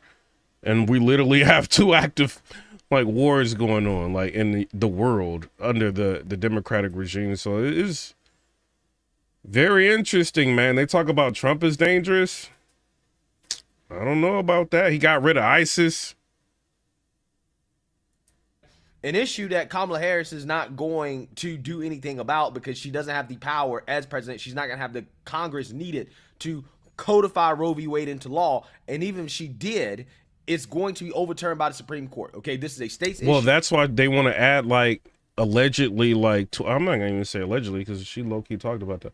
But, you know, they want to make the Supreme Court go from 9 judges to 12 judges. And they have the power to do that. Congress has got the power to do it. So, I mean, I don't know. I mean, if they have their way, you never know what they can potentially do. I mean, I know the Republicans kind of have a lot of control in the Congress right now, but you never know what they can do. It's not a federal issue, and these women voting in federal elections based off an issue that's not a federal issue that the federal government can't do anything about is ignorant, okay? And that's what Democrats are running on right now. They're running on ignorance because they believe that their voters are ignorant, right? So that's the only thing she got, right? There would be no other explanation for why Kamala Harris wins outside of these women showing up and voting for her because of that one issue, which I'm praying to God doesn't happen. I'm actually hoping that the opposite happens, that happened in 2022. I think the opposite is going to happen. Hopefully the opposite happens in 2024, where you have men come out like never before and vote against Kamala Harris and vote for Trump, right? That's what we need to happen. We need men, particularly young men, to step up and to save this country. We need young. Bro, we need, like, men and women to step up. Because I'm going to keep it real. Like, I mean, a lot of y'all do y'all due diligence, and, you know, a lot of y'all are not lazy, right? But a lot of men are lazy. A lot of them. You know, they just want to sit around and play video games. They want to, like... A lot of men are lazy. A woman, I mean, they get women. Would they talk like 30,000 more words a day or something? Like, bro, like they get on that phone. They be calling everybody. Nah, get up here. We got to vote. So we need everybody to be on board to try to get him elected. He needs to be elected. Watch that Joe Rogan podcast, bro. Young men to get out there and to vote like never before for Trump. Okay, that's what needs to happen. Because the issues that young men are worried about, the economy, the border, war, okay? Those things are much more important right now than the issue of abortion or abortion access, right? Let's be more specific here. I mean, when you look at this race and you're watching this as a huge surrogate for hers, you know, you've been out there. And what's interesting about you is you kind of take the arguments against Harris. Some of the ones we've heard from Scott, you know, on the economy and whatnot, she has cut Trump's lead on the economy. Tobias Cornett, $2 donation, said, my license in Indiana, I already won. By a significant amount from where it was when it was Biden Shout and out Trump to Tim. in this race. Is it enough, though? I think is going to be the major question when you look at how voters are seeing this. Well, I mean, here's the thing. When you're promising handouts for everybody, right? Handouts to start businesses, handouts for having kids, handouts for everything. Yeah, I mean, you're probably going to close the gap when it comes to the economy because unfortunately, not enough people in this. Yo, listen to this, bro. This is a fail right here, bro. Standing problem. I think Regarding the rapid increase in the migrant population, how will you ensure that every immigrant is integrated into American society safely? What benefits and subsidies will you provide them with? And how long will these benefits and subsidies last for an individual? Most importantly, will the American citizens' taxes pay for these benefits and subsidies? And if so, how much money will be allocated? That's a big question. Well, thank you, Jackson. Let's start with this. America's immigration system is broken and it needs to be fixed. And it's been. You guys broke it. You guys broke it. You got in office and you undid his executive orders. You guys opened the floodgates. You guys broke it. Imagine somebody like breaking your car. You know how like some people may have gone through this. Like, you know, you take your car somewhere to get fixed and then they break it. But and then they look at you like, we gotta get this car fixed. You broke my car.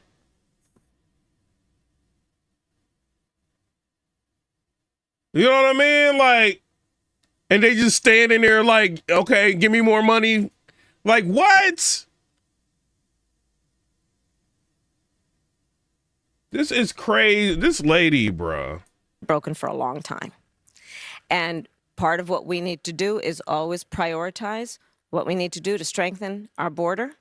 I will tell you, I'm the only person in this race among the two choices that voters have. Why is she always wearing these earrings? Nobody is asking this question about why she got the magical earrings on all the time. Thug life. These are magical. Somebody.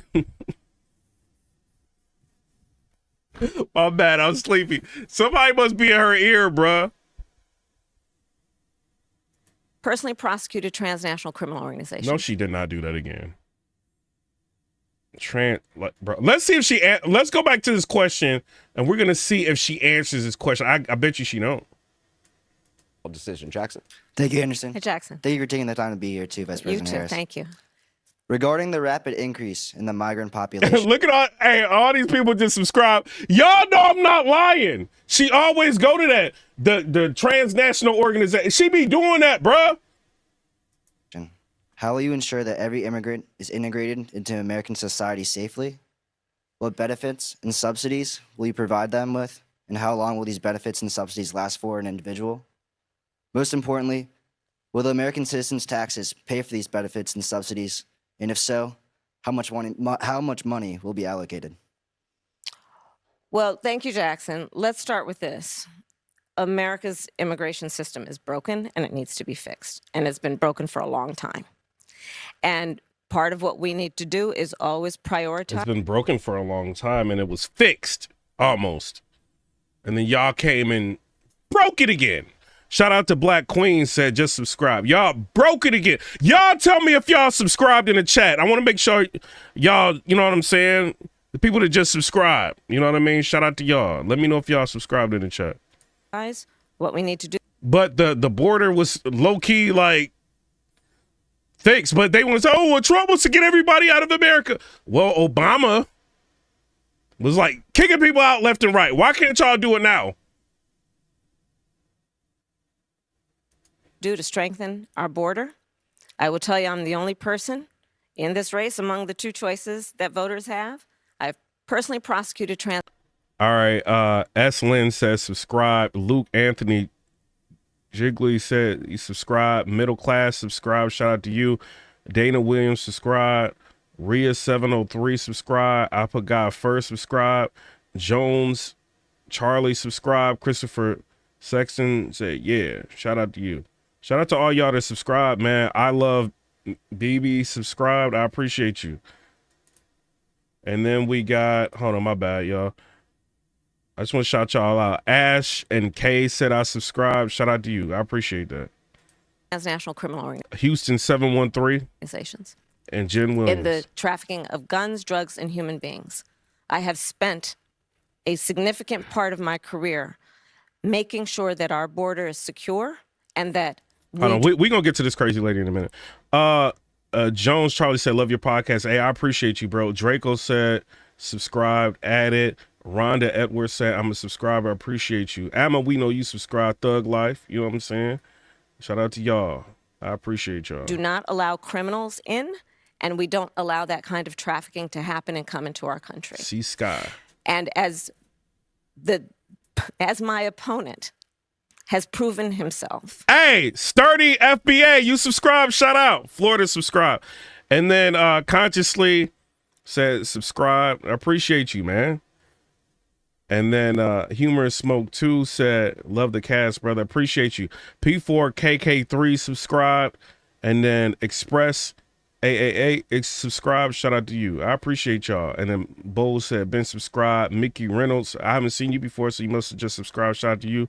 Sexy Beast 28 27 subscribe. All right. James Ellie subscribe. Luke Anthony subscribe. All right, fire. Let's listen to her. He would prefer to run on the problem instead of fix the problem. Bro, she literally running on the problem. I got her instant reaction. I got to react. But she literally running on a problem. And they're in office. And she decided not to fix it. They decided not to fix anything. Jarhead Aerosol said, Ben, subscribe. Shout out to you. And then Augustin Sanchez said, just subscribe.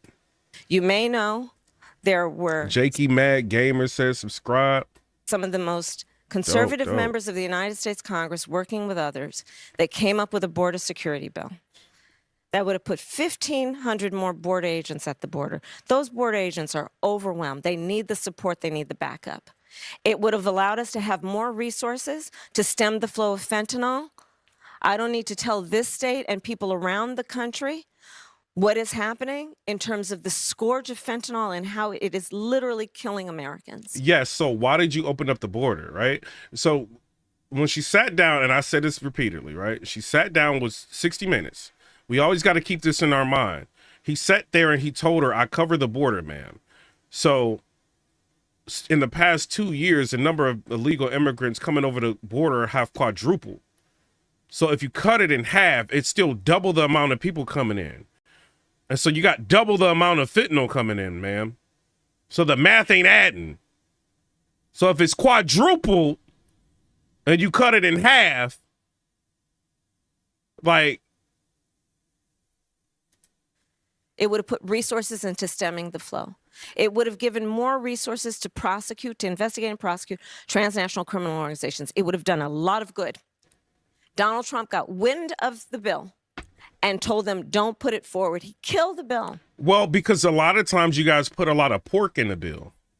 A lot of your friends get, you know what I mean, a lot of kickbacks. You know, Kamala Harris winning the presidency, I'm sure she don't have all this money for marketing and advertisement, and they being petty to Kamala Harris, like, so I'm clearly a red, right? And y'all can be blue if y'all want to vote blue. We're not gonna bully y'all in here, you know what I mean? It is what it is.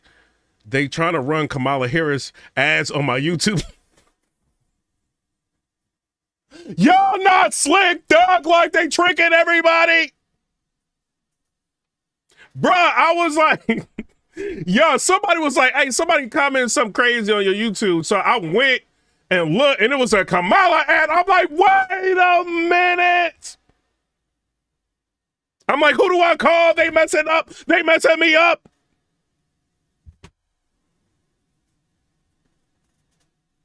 Try to trick me. But luckily it was on a part saying, I'm not voting for her. Trying to sneak that commercial in. Because he'd prefer to run on a problem instead of fixing a problem.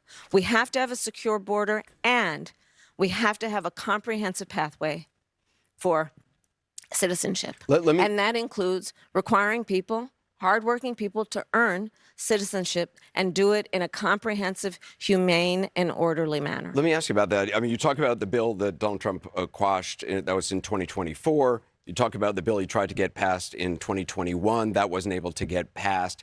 2022, 2023. So she literally didn't even answer that dude's question. I told y'all she wasn't going to answer his question. I knew she wasn't going to do it. This lady is something else. There were record border crossings.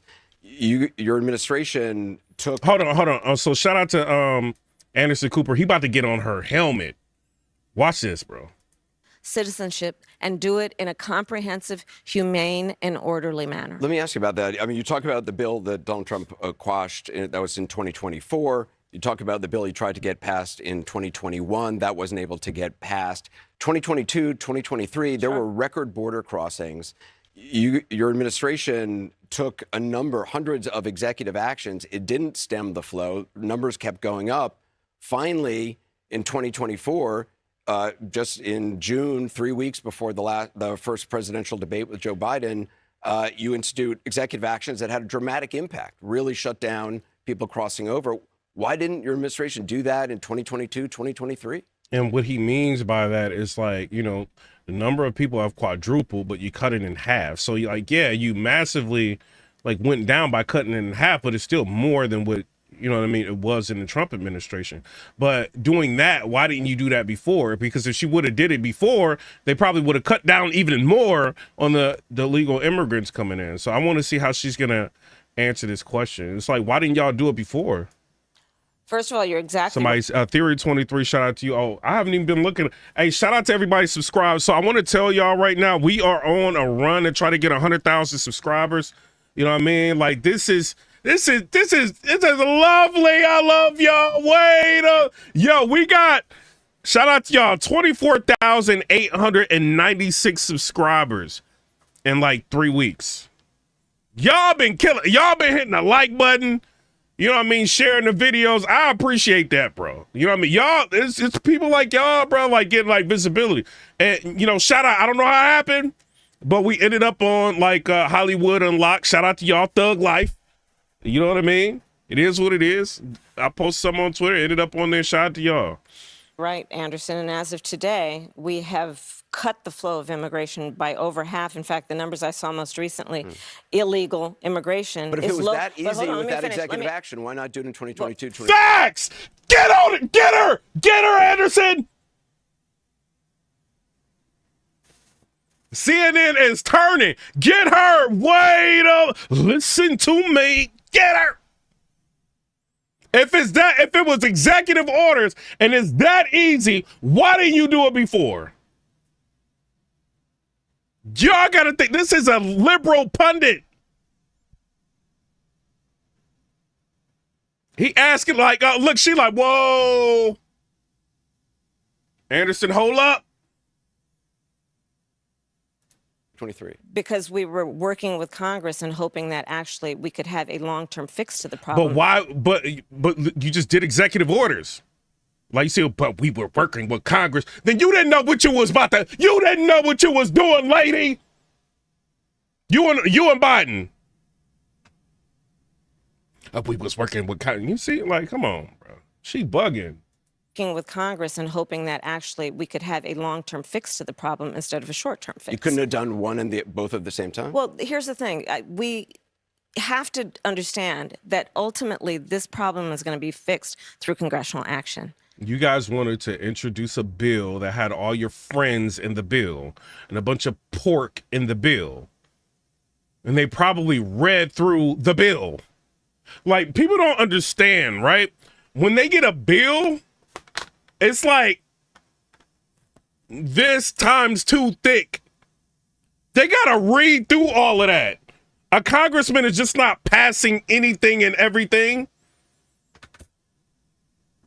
They got to read what is in this bill. Then they go live, they on page 379 and they see some pork for your friends. Some earmarks. They like, nah, we ain't doing that. Oh, well, the Republicans didn't want to pass it. That's what they do, bruh. Oh, well, Nancy Pelosi was in charge of the House. If her friends wasn't getting enough in the bill, the legislation proposed, like she wasn't letting nothing through. Allegedly, it's not reckless endangerment of the truth, Nancy Pelosi. I'm just saying. So, but that's what happens. Congress has the authority and the purse. I hate to use DC terms, but literally they write the checks. Part of the issue is in order to really fix the problem at the border. I was just at the border recently talking with border agents. You know what they talk about? Yes, they are overwhelmed. They're working around the clock. And the other thing that they talk to me about, we need more judges down there to deal with asylum claims. We need more personnel down there to deal with processing. But Anderson, and that's where Congress kicks in terms of dedicating the resources to actually fixing the problem. We have dealt with it such that, to your point, we now, as of today, as of our visit, have lower undocumented immigrants and illegal immigration than Trump when he left office. Bro, on the Joe Rogan podcast, Joe Rogan was like, hey, you know what I found out about the illegals that are coming into this country? They're shipping them to swing states. That's what Joe Rogan said on the Joe Rogan podcast. I didn't even want to say that. That's what he said. He literally said it.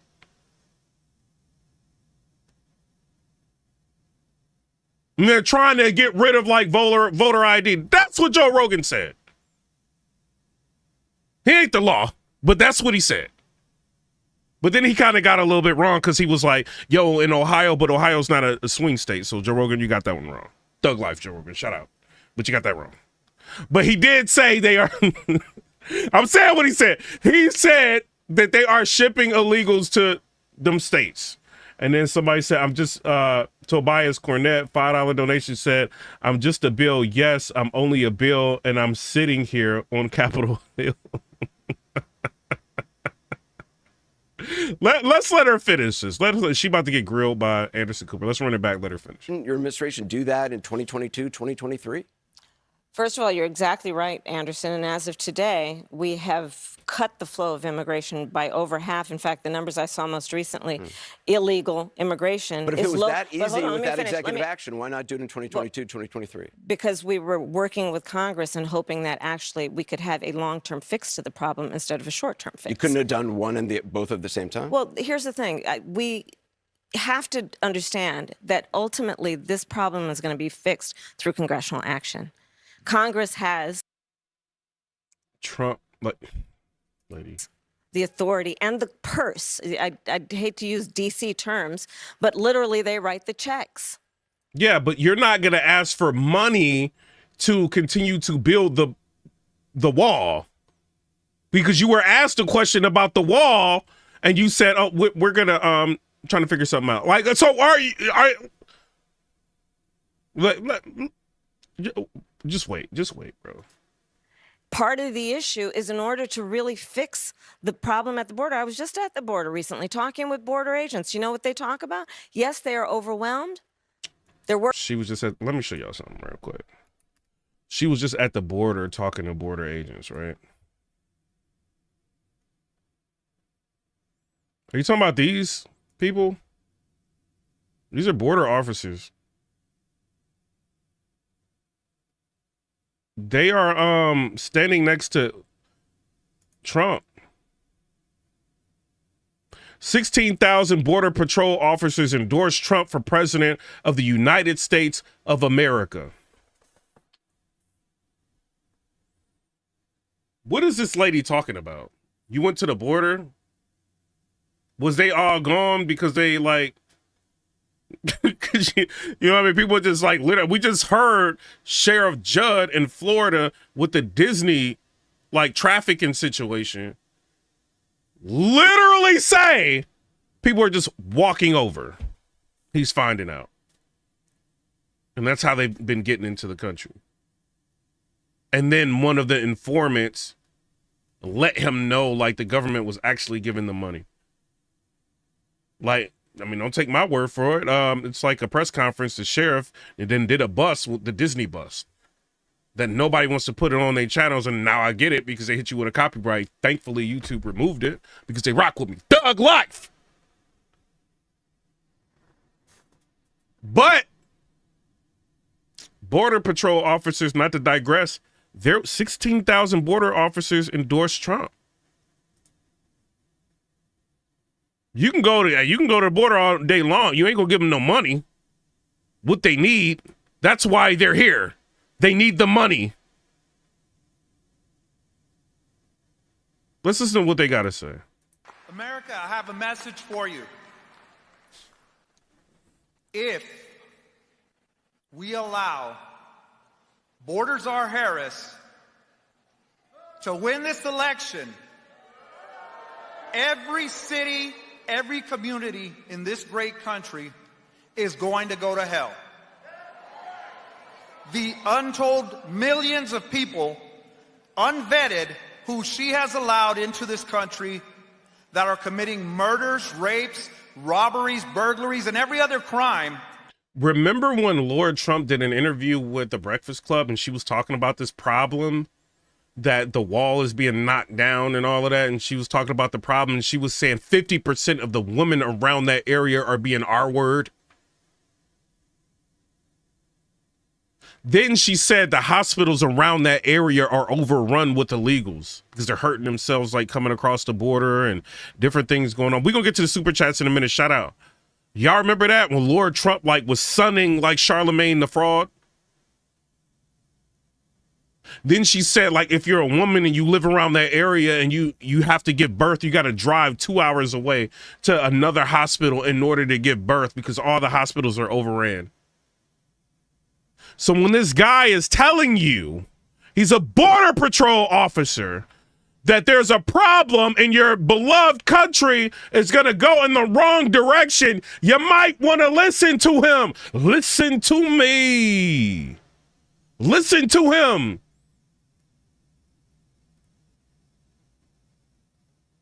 And then we go on to the donations. David Pardue with the $5 donation. She's still not answering his questions. She all talk, no comment. I'm sorry, but she not fit to be president. And then Mr. PC Legend with the $4.99 said, my girlfriend is from Venezuela and she came here on a visa. And in 5 years, she paid more in taxes than I have in my entire life. And they denied her. Interesting. How does she feel like all these people just coming and she actually trying to get her citizenship?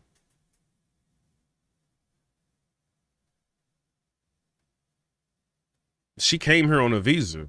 She came in the right way. She going through the process to try, but you know what they saying? They said, hey, people from South America, they just go into Mexico because it's easier just to come to Mexico and then just walk across the border. You got a border patrol officer calling Kamala Harris a border czar. How much more sense does this have to make for you to make the right decision when you vote?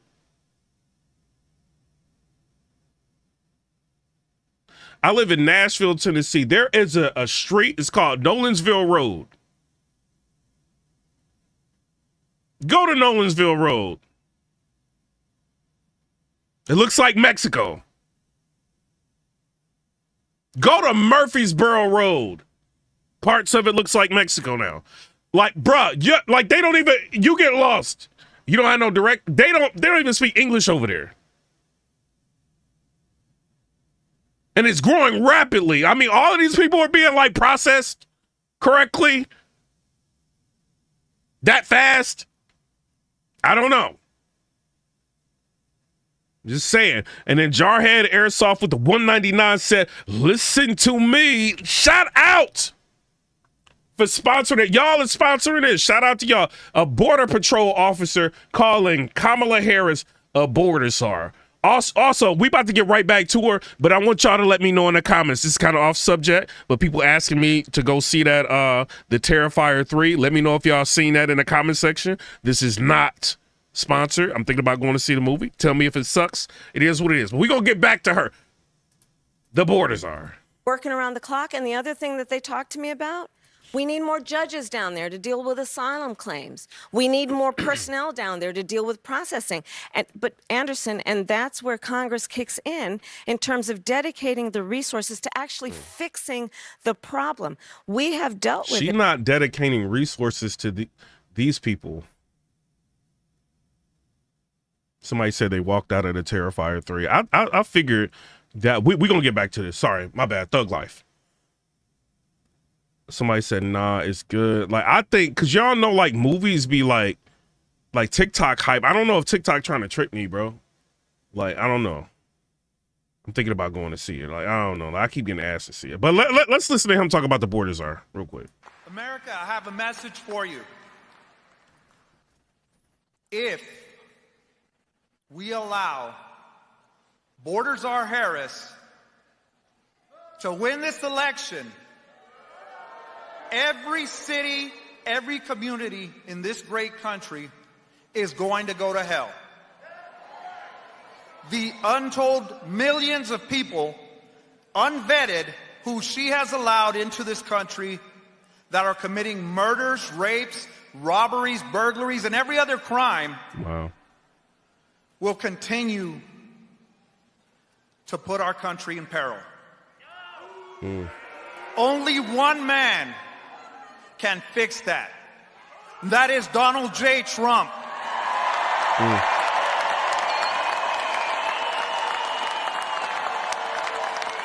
He has always stood with the men and women who protect this border, who put their lives on the line for the country.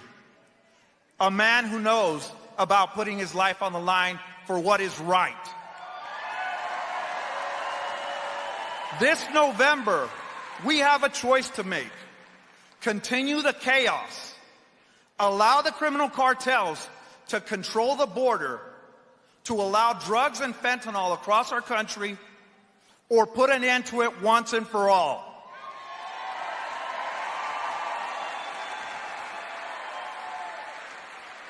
On behalf of the 16,000 men and women represented by the National Border Patrol Council, we strongly support and endorse Donald J. Trump for President of the United States.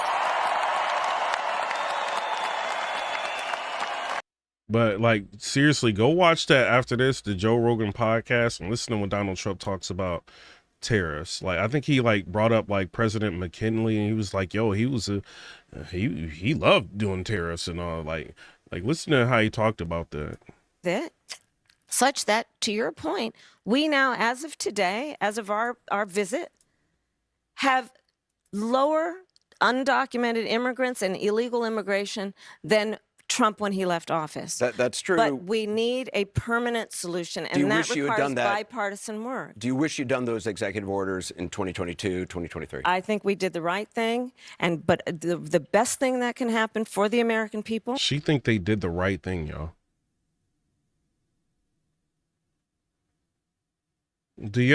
She literally.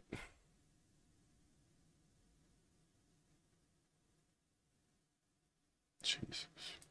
Is that we have bipartisan work happening, and I pledge to you that I will work across the aisle to fix this long-standing problem. I think the American people are demanding it on both sides of the aisle, and it's time we actually put the partisan approach to this aside. We know what can work. Well, let's talk about this compromise. You know what can work.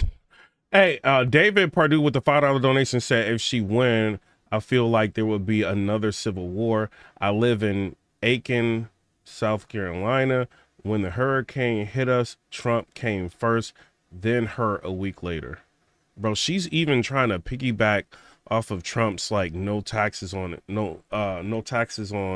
overtime. She's trying to piggyback off that and no taxes on, bro, she literally has been sitting here and say they can't do anything, get anything passed through Congress. How are you going to eliminate taxes on overtime, even though you just plagiarized Trump's speech, and taxes on tips? How can you remove it if you literally can't get anything passed? And then Tim Walz in the Vance vice presidential debate said that they can't get anything passed because of Trump's influence. So if Trump is the one saying he can get that passed and he's got the influence to do it, I think we need to be voting for Trump. That's what I would think. Compromise bill that you want to pass if you're elected. You said that's going to be a priority. It includes $650 million in funding for the border wall. That's something Republicans wanted. That was part of the compromise. Under Donald Trump, you criticized the wall more than 50 times. You called it stupid, useless, and a medieval vanity project. Is a border wall stupid? Well, let's talk about Donald Trump and that border wall. So remember, Donald Trump said Mexico would pay for it? Come on, they didn't. How much of that wall did he build? I think the last number I saw is about 2%. And then when it came time for him to do a photo op, you know where he did it? In the part of the wall that President Obama built. But you're agreeing to a bill that would earmark $650 million to continue building that wall. I pledge that I am going to bring forward that bipartisan bill to further strengthen and secure our border. Yes, I am. And I'm going to work across the aisle to pass a comprehensive bill that deals with a broken immigration system. I think Jackson's question. This lady has lost her mind. Steliano with the $4.99. Philly in here. Crazy part is I just woke up and you came across my screen. So I like, subscribe, and donated. Appreciate the knowledge. One love. Appreciate you, bro.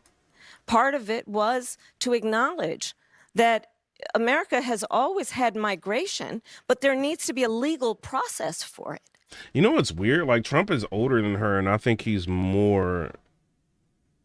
I don't want to say this with, like, how do you say this without, I think he's just a little bit sharper than she is. A little bit sharper. People have to earn it. And that's the point that I think is the most important point that can be made, which is we need a president who is grounded in common sense and practical outcomes. Like, let's just... Yes, like, we need Trump. Like, you're literally describing him. Just fix this thing. Let's just fix it. Why is there any idea? Yeah, you guys are like, you are like the quintessential politician. You say a whole bunch of nothing. And then you go, let's just fix this thing. Let's just fix. Well, every time he said he was going to do something, for the most part, he did it. Every time. What can you do, lady? You're literally saying that you can't do anything and now you need like a bipartisan thing. And Anderson Cooper was like, well, you know, you said you did it with executive orders and like, you know what I mean? You can do it with executive orders and that. Like, so why didn't you just do this like years ago? He scrambled her when he did that. She trying to listen to these magical earrings. Shout out to Mickey Reynolds with the $5 donation. Appreciate you, bro. President who is grounded in common sense and practical outcomes. Like, let's just fix this thing. Let's just fix it. Why is there any ideological perspective on it? Is she might be talking to her Democrats. Like, yo, y'all got me out here debating this and let's just fix this thing. I know she ain't talking to them, but I feel like she low-key talking to them. It's like, let's just fix this thing. Let's just fix it. Why is there any ideological perspective on this? Let's just fix the problem. To fix the problem, you're doing this compromise bill. It does call for $650 million that was earmarked under Trump to actually still go to build the wall. I am not afraid of good ideas where they occur. So you don't think it's stupid anymore? I think what he did and how he did it was... Trump had $650 million earmarked to continue to build the wall. And she thinks it's a problem with that. For $650 million that was earmarked under Trump to actually still go to build the wall. I am not afraid of good ideas where they occur. So you don't think it's stupid anymore? I think what he did and how he did it did not make much sense because he actually didn't do much of anything. What do you mean? Do y'all hear this lady?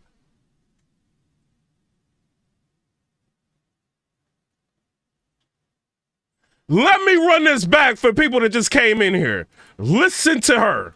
Afraid of good ideas where they occur. So you don't think it's stupid? Logical perspective on this. Let's just fix the problem. To fix the problem, you're doing this compromise bill. It does call for $650 million that was earmarked under Trump to actually still go to build the wall. I am not afraid of good ideas where they occur. So you don't think it's stupid anymore? I think what he did and how he did it did not make much sense because he actually didn't do much of anything. Are you talking about Biden? Because you can't be talking about Trump. You can't be talking about Trump. Lady, there is no way you talking about Trump when you talking about he didn't do anything. A wall is not cheap, 500 miles of wall and all that, that's not cheap. And to have it done in America and Americans build it, it's going to cost money. That ain't free. So if he's earmarking that kind of money for the wall, it's necessary. He don't care about what other people want right now. This is a problem that's going on in America. He is trying to fix. What do you mean he didn't do anything? Are you talking about Biden? Did she just take a shot at Biden? Wait a minute. You gotta be taking a shot at Biden right now. Hit one in the chat if you think she's taking a shot at Biden.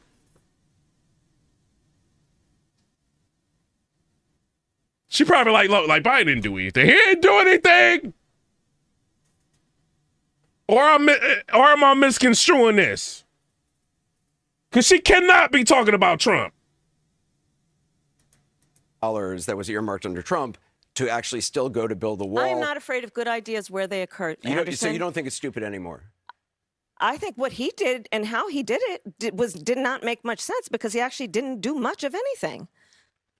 I just talked about that wall, right? We just talked about it. He didn't actually do much of anything. But you do.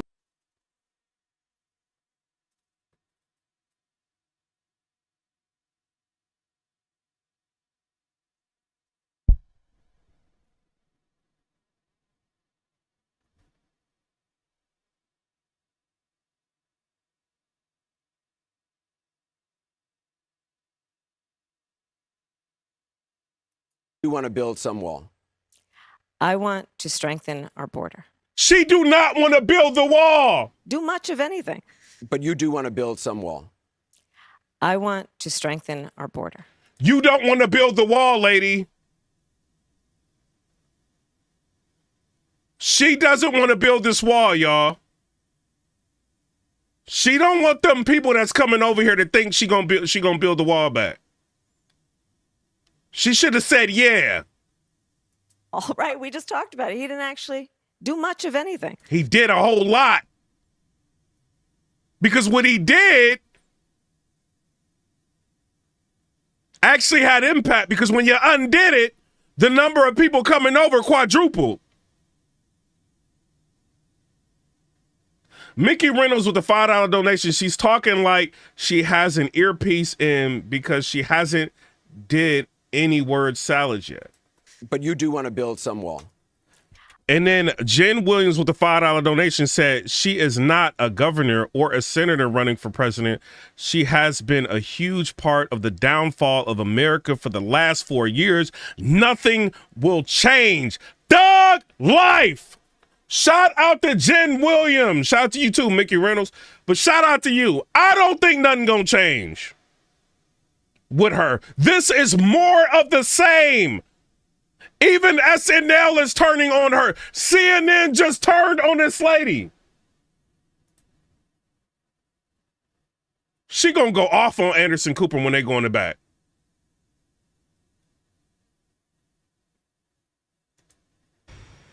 And now to the cost. The migrant crisis is costing taxpayers an eye-popping $150 billion last year alone, causing crisis zones to cut emergency services to cope with the influx. According to a nonprofit analysis, that means cutting firefighters and police.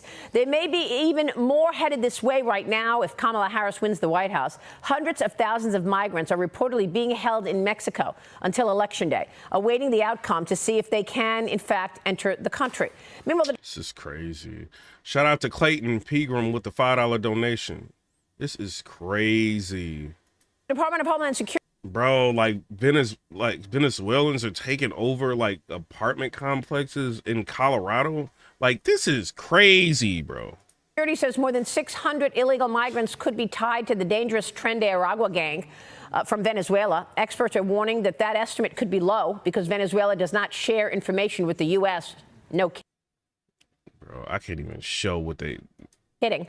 DHS recommending 100 of those migrants be put on the FBI watch list. Joining me now is Florida Senator... Let me fast forward. They got sticks and everything. Because this has become a national security problem. With so many unvetted individuals coming into this country, what can you tell us? Just stop and think about it this way. In 2023, 1 out of every 44 Americans was subject to a violent crime. 1 out of every 44. The Biden administration and the Democrats, and my opponent in this race, they believe in open borders. They don't care that terrorists are coming across our border, drugs are coming across our border, criminals are coming across our border, and they don't support the police. So how violent do they want this country to be? 1 of every 10 Americans?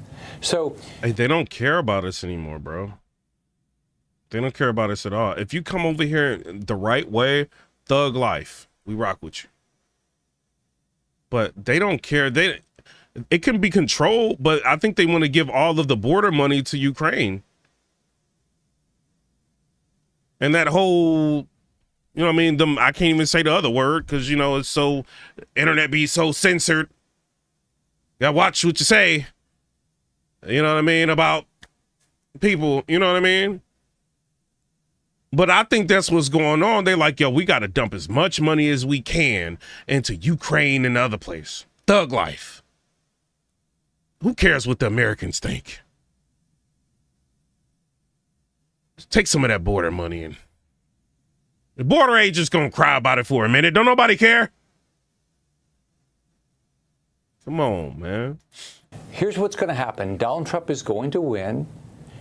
On Homeland Security Committee, we're going to do everything we can to give him the power to make sure this border is secure. We stop these terrorists, criminals, and drugs from coming across our border. Bruh.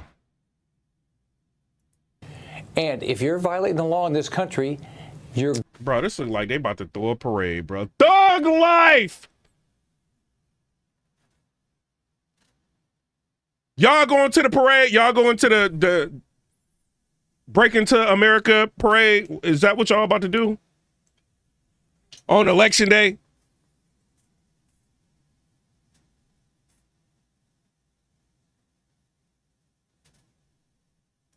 going to be deported.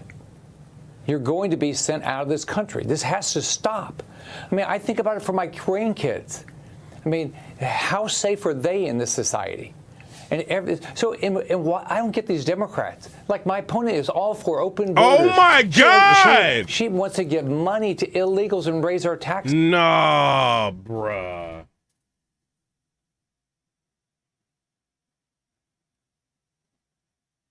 It's like that. Shout out to Tobias Cornett with the $5 donation. You might be the top sponsor today. He said, I work with immigrants in Colorado and they all hate anybody who is in the illegal modern race. Bro, I have no problem with people who come over here legally, bro.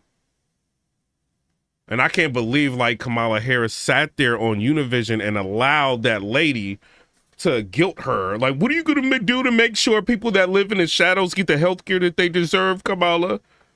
And she literally, wanted to placate the lady. Like, really, man, this is crazy. Look at this. When I found out Fox News was, actually telling the truth about a whole lot, I'm like, man.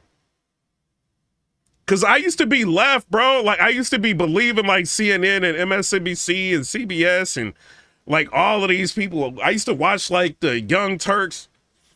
Man, when I woke up, I'm like, what? Fox News was telling the truth the whole time.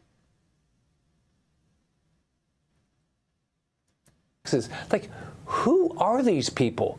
Man, CNN is not. I dare y'all, CNN. I dare y'all to post this. You will not. Subscribe to the channel. Hit the like button. This video got 113,000 views. Thug life. 120,000 views. Subscribe to the channel. We're trying to get this channel to 100,000 subscribers. People need to know it's people that look like me that don't be believing everything the liberals be saying. We not Charlemagne's. Don't they represent Americans and worry about us? And you know what? These crimes are not just happening against Republicans. They're happening against Democrats, too. Yeah. So I don't know how anybody can vote for a Democrat. Well, these pictures that we're looking at are just unreal. The number of illegal migrants headed toward America right now. And they can't even speak the language, a lot of people. So imagine, bro, I went to, overseas. I went to London. I was in, Switzerland. and some people was speaking like that Switzerland language. I got kind of frustrated. I didn't know what they were saying. Imagine somebody get mad. You know what I mean? And they can't, like, you don't know who these people are, bruh. Another caravan on the way, and yet Kamala Harris will not take responsibility for any of it. She was asked last night at a CNN town hall about it. Watch this. Your administration took hundreds of executive actions. It didn't stem the flow. Numbers kept going up. Finally, in 2024. So hold on, before he finishes. So they did like hundreds of executive actions. So they couldn't get it right, and they had hundreds of executive actions. Finally, in 2024, just in June, 3 weeks before the first presidential debate with Joe Biden, you institute executive actions that had a dramatic impact, really shut down people crossing over. Why didn't your administration do that in 2022, 2023? As of today, we have cut the flow of immigration by over half. And But if it was that easy with that executive action, why not do it in 2022, 2023? Because we were working with Congress and hoping that actually we could have a long-term fix to the problem instead of a short-term fix. You couldn't have done one and both at the same time? Well, let's just fix the problem. To fix the problem, you're doing this compromise bill. It does call Hey, for Fox News, y'all ain't slick. Y'all did edit that, though. Fox, y'all ain't slick. Y'all see what y'all did, bro. Y'all ain't slick, bro. Yo! Hey! Shout out to Rail G with the $50 cash app. Appreciate you, bro. Yo, that's thug life. Shout out, man. And then you got Deontay Kennedy with the $10 donation. He said, make America safe again. Make the stock market great again. Bro, I was making so much bread in the stock market, bro. It was ridiculous. Oh, man, I miss Trump was president. And then Jen Williams with the $5 donation said, this is happening in the United States of America. They have thrown every American citizen under the bus that's full of illegal immigrants. My thing is, too, Jen, like, what about, like, the veterans, right? And I'm not saying that to pull on any heartstrings. I know some people, like, can care less about veterans.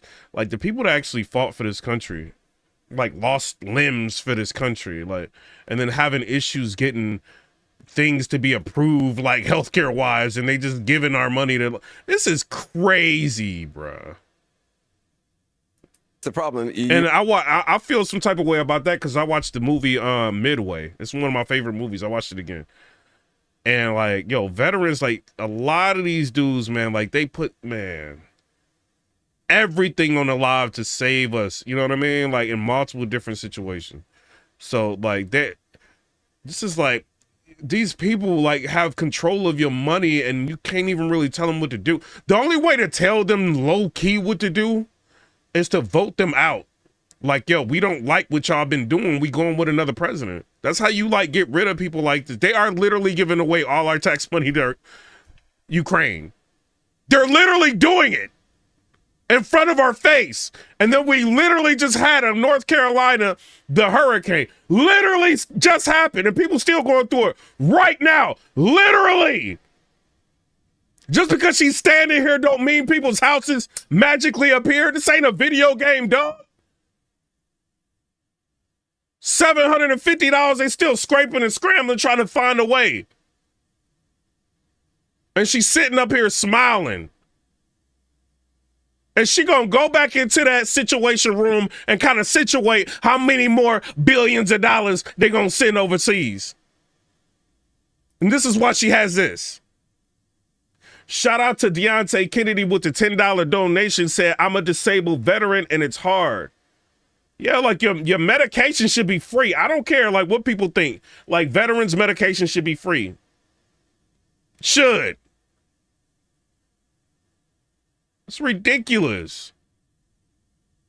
Giving migrants, like, bro, yeah, like, this is crazy. You're doing this compromise bill. It does call for $650 million that was earmarked under Trump to actually still go to build the wall. I am not afraid of good ideas where they occur. So you don't think it's stupid anymore? I think what he did and how he did it did not make much sense because he actually didn't do much of anything. But you do want to build some wall. I want to strengthen our border. Senator, what's your take on that? She would not take responsibility. Now she claims she wants to strengthen the border after having an open border for 4 years and allowing in this country potential terrorists. What, 15,000 murderers, 13,000 rapists? Wow, 15,000. Yo, that's crazy. Shout out to Clayton Pegram with the $5 donation. He said, Kamala Harris laying horizontal to get. Yo, you crazy, bro. He said it. I like, hey. Yo, but what do y'all think about that? Like, she don't even want to say she's gonna build the wall. Like, that's crazy. That is literally crazy. And this is one of the biggest issues in this debate, like the campaign. One of her biggest crutches, issues is this. And she still can't say she's going to fix it. They don't want it fixed. Senator, what's your take on that? She would not take responsibility. Now she claims she wants to strengthen the border after having an open border for 4 years and allowing in this country potential terrorists. What, 15,000 murderers, 13,000 rapists? She takes no responsibility for anything in her job. I mean, Trump secured the border. And by the way, the Democrats fought him the whole way. But he secured the border. The day they walked in, they intentionally opened the border and let drugs, criminals, and terrorists. How many Laken Rileys do we have to have before the Democrats finally say they're going to... Melinda Ramirez, I think your subscriber said, no, she won't. secure the border and protect all of us. I don't understand the motivation here. If your child, this happened to your child? And then I think a subscriber, Vegas Model, said she's on Spanish channels promoting her open border policies.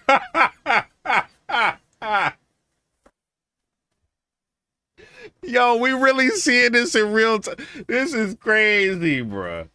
I mean, I don't even understand the motivation. My chat lit. What's the motivation for having a wide open border for 4 years and allowing into this country potential terrorists that want to do us harm? She said 15,000. Like, what? Well, the only thing I can see is it helps them increase the census in states where they get more electoral votes. That's so unbelievable. supposedly California would lose unbelievable number of electoral votes because they count the illegal immigrants in their census population. Wow. That's the only thing I can understand what they're doing. But what they're doing to Americans, I don't care whether you're Republican or Democrat, I'm worried about my child. I'm worried about my grandchild's safety because of what they have done. Yeah. Well, we're 12 days away from the election, and a new survey from Emerson College and The Hill shows that you have a 4-point lead over your challenger as well. Shout out to with the $5 donation, said their incompetence has led to an even worse view of Mexicans in South America and the U.S. Most of them agree with Trump as well. Yeah, like they do. I cannot believe this lady, bro. This is crazy. Then we don't even know who she is, right? Shout out to my girl Candace Owens. I'm saying that because I don't know her. I'm just saying I just like how she rock.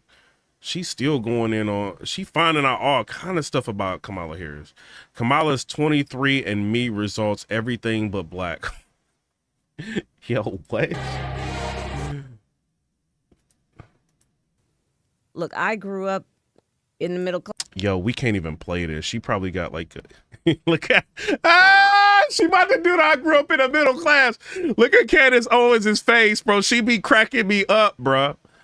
I can't play the Breakfast Club because I'll get hit with a copyright. They didn't already hit me before. What does that have to do with anything? Of course, none of these people ever fact check her. None of these people are interested in reporting on all the things that we uncovered. They're just trying to keep their heads. That's why I'm trying to get to 100,000 subscribers. So it'll be like, shout out, Mike, get me to 100. Stop playing with me. Doug Life. I could. Now. Hey, get me to 100. Subscribe to the channel. Down. Stop playing, I'm man. hoping that not enough people will watch this series to realize that virtually everything she says is a lie. And by the way, she also says this when she's stumping on speeches. Take a listen. I come from the middle class, and I will never forget where I come from. She definitively forgot where she came from, but it's okay because I am here to remind her. I haven't seen this yet. Let me guess what Candace Owens is going to say. Hopefully she ends up saying, like, you went to high school in Canada You started college in Canada. Hopefully she says some stuff like that. Very much a reminder that she has somehow been memory wiped. And even her father, he writes. She says she been memory wiped. This glorious piece and says, ancestry unknown to me. For whatever reason, they have descended within a fog of amnesia. All right. So we know already that Kamala is a dyed-in-the-wool. Styles by Nina says, subscribe. Shout out to you. Communist. That is just an absolute fact. But I don't really think Americans quite appreciate what communism means yet, because it hasn't exactly arrived on our shores fully. Americans don't quite compute why it is that the Cubans freak out, why the Cubans are voting Republican. They know exactly what communism is. They know what happened to their families. It's in their recent memories. They don't, the Americans, us Americans, don't really compute the suffering and the starvation and the death that always follows a communist regime. And they don't even really, I think if you polled the average American or the average American student, don't even really know who the four. Yo, let's subscribe to her channel and hit the like. She got 76,000. Hey, yo, how many likes I got on this video? Like 700, 200? Hit the like button. Fathers of communism were.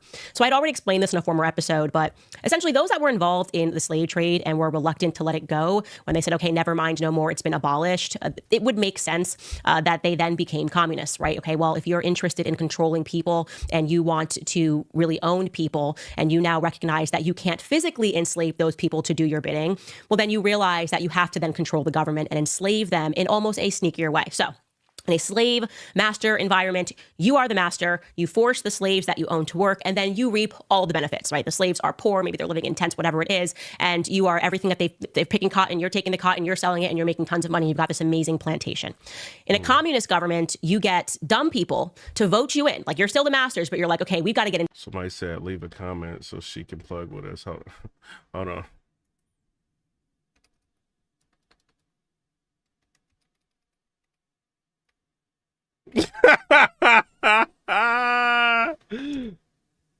What should I say, y'all?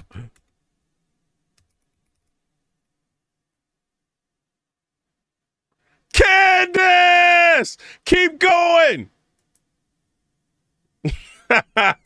Into the government, dumb people are going to vote us in. And how we're going to get them to do that is just blaming what are really just like causal economic disparities. Like, it would make sense. Nah, she got 76,000 likes. Jasmino Del Toro said like and subscribe. Yes, sir. Shout out to you. A person that doesn't go to work, doesn't want to work, and is lazy is making less money than somebody who works 50 hours a week. But they just go, oh, look, there's a disparity that exists. There's an economic disparity that exists. And they then just blame some cosmic injustice. Oh, it's because she's a woman, or it's because, it's because it's a white person, or it's because you're Hispanic. And so that's how these. Well, let's keep this all the way real. Like, Kamala Harris is like an affirmative action like pick, bro. She is not qualified to be president at all. I'm sorry. She is not, bro. Like, she should, like, Trump would have wiped the floor with Anderson Cooper. Like, that would not have happened at all. Like, so I mean, shout out to, you know what I mean? I don't mean nothing, but that's like, that ain't no way, bro. Like, let Trump be like, I would earmark money for the wall. When people hear earmark, because, when we were in like high school or whatever, when you hear the word earmark, you just think like negative. But he's like, yo, we earmarking money to build the wall. This is what earmark means. This is what, like, he would have broke it down, bro. Like, he wouldn't been up there stumbling like her. To be masters, get these people to vote them into power. Like, the government is going to solve this, when in reality, the government is just the new master, and the government is going to reap all of the benefits when you vote them in. And they're going to do that through more and more taxation and more regulation. So you're going to go to work just like the slaves did, and then they're going to be like, sorry, but there's all of these disparities that we, the government, have to fix. And how we're going to do that is we're going to just like take 90% of your check. We're everything. We're going to share everything. We're taking it because we're going to divide it. You're not going to see how we're going to do that. And it doesn't really matter if this person works this many hours or this person. Everyone's just going to have the same results, which is the government taking everything. We're going to own and operate everything. And we've seen what has happened. The last 100 years, over 100 million people have died because of communism. But again, Americans are not yet awake to that sort of devastation. Anyways, I'm bringing that up because when Donald Harris wrote in his piece, about his grandma, allegedly Miss Chrissy Brown, her adoration for Alexander Bustamante and his politics, I knew something was very wrong there. When I began to look into Kamala's mother, who we're going to discuss on Monday with a journalist who knows a lot about that family, and realized that she too came from a wealthy family of communists, I realized that something was very, very wrong there, extraordinarily wrong there. So Kamala's family, as we have determined, on her father's side, so we know she's 50% Indian, right? We got that on the genealogy chart. Okay, she's 50% Indian. But on her father's side, we know that it's comprised of Harrises and Browns, and that they were the slavers in St. Anne. The Harris family, by the way, we have learned was formerly the Solomon family, bore the Solomon surname when they were in England before they settled in Jamaica. It was, as we spoke about in the last couple of episodes, a Sephardic Jewish family. You guys know that one of Kamala Harris's relatives actually reached out to her and she showed the email. Like, this is crazy. Like, we don't know who this lady is, bro. Just subscribe and like. Keep going. Shout out to you, Big Train. Big Train? Shout out to you. That settled, enslaved, and then when there was no more slavery, they ran the sugar plantations. Slavery got abolished, and they still were the masters of plantations, but with different political concerns, because now all of a sudden policy matters, okay? It matters a lot if you're going to want to re-enslave these people. So I got quite obsessed in the last 48 hours with trying to locate and learn more about this Christiana Brown. First and foremost, because I just don't feel like this is her. And despite everything that Donald tells us about her and her politics and how involved she was and how she was running these dry goods stores in his piece, I can only locate a Christiana Brown who was a laundress at some point, like a person who was washing clothes. That was her responsibility. And she appeared in a court hearing that had to deal with election fraud. So that was a major red flag for me. So I start crawling through more and more articles, still can't find anything on her. So I decided to instead renew my focus on her alleged husband. Okay, Joseph Alexander Brown. He looks like a fine gentleman, well dressed up in that photo, okay? And I just wanted to learn as much as I could about this individual because I realized that it would paint a broader picture for me about this family, which I am now recognizing was extraordinarily powerful, perhaps all throughout time, by the way. Like, I think these families kind of reappear in new countries, know how to implement systems, or get with the times, they're way advanced. They know how to put themselves on the right boards of governance and make sure that they are informing policy. So I stumbled upon a hit, and by the way, we can get that chart up just so we can show who Joseph Alexander is, so that you guys are following this. So you have Oscar Joseph, right? So you have Donald Harris there at the bottom. That's Kamala's dad. Then you have Oscar Joseph, and we are told that Oscar Joseph's parents are Joseph Alexander, the Syrian Jew landowner. We know these as a fact, and that he allegedly married Miss Chrissy Brown. So she should be Chrissy Brown Harris. I can't find anything on this woman, and I'm feeling that might not. Yo, she got the whole.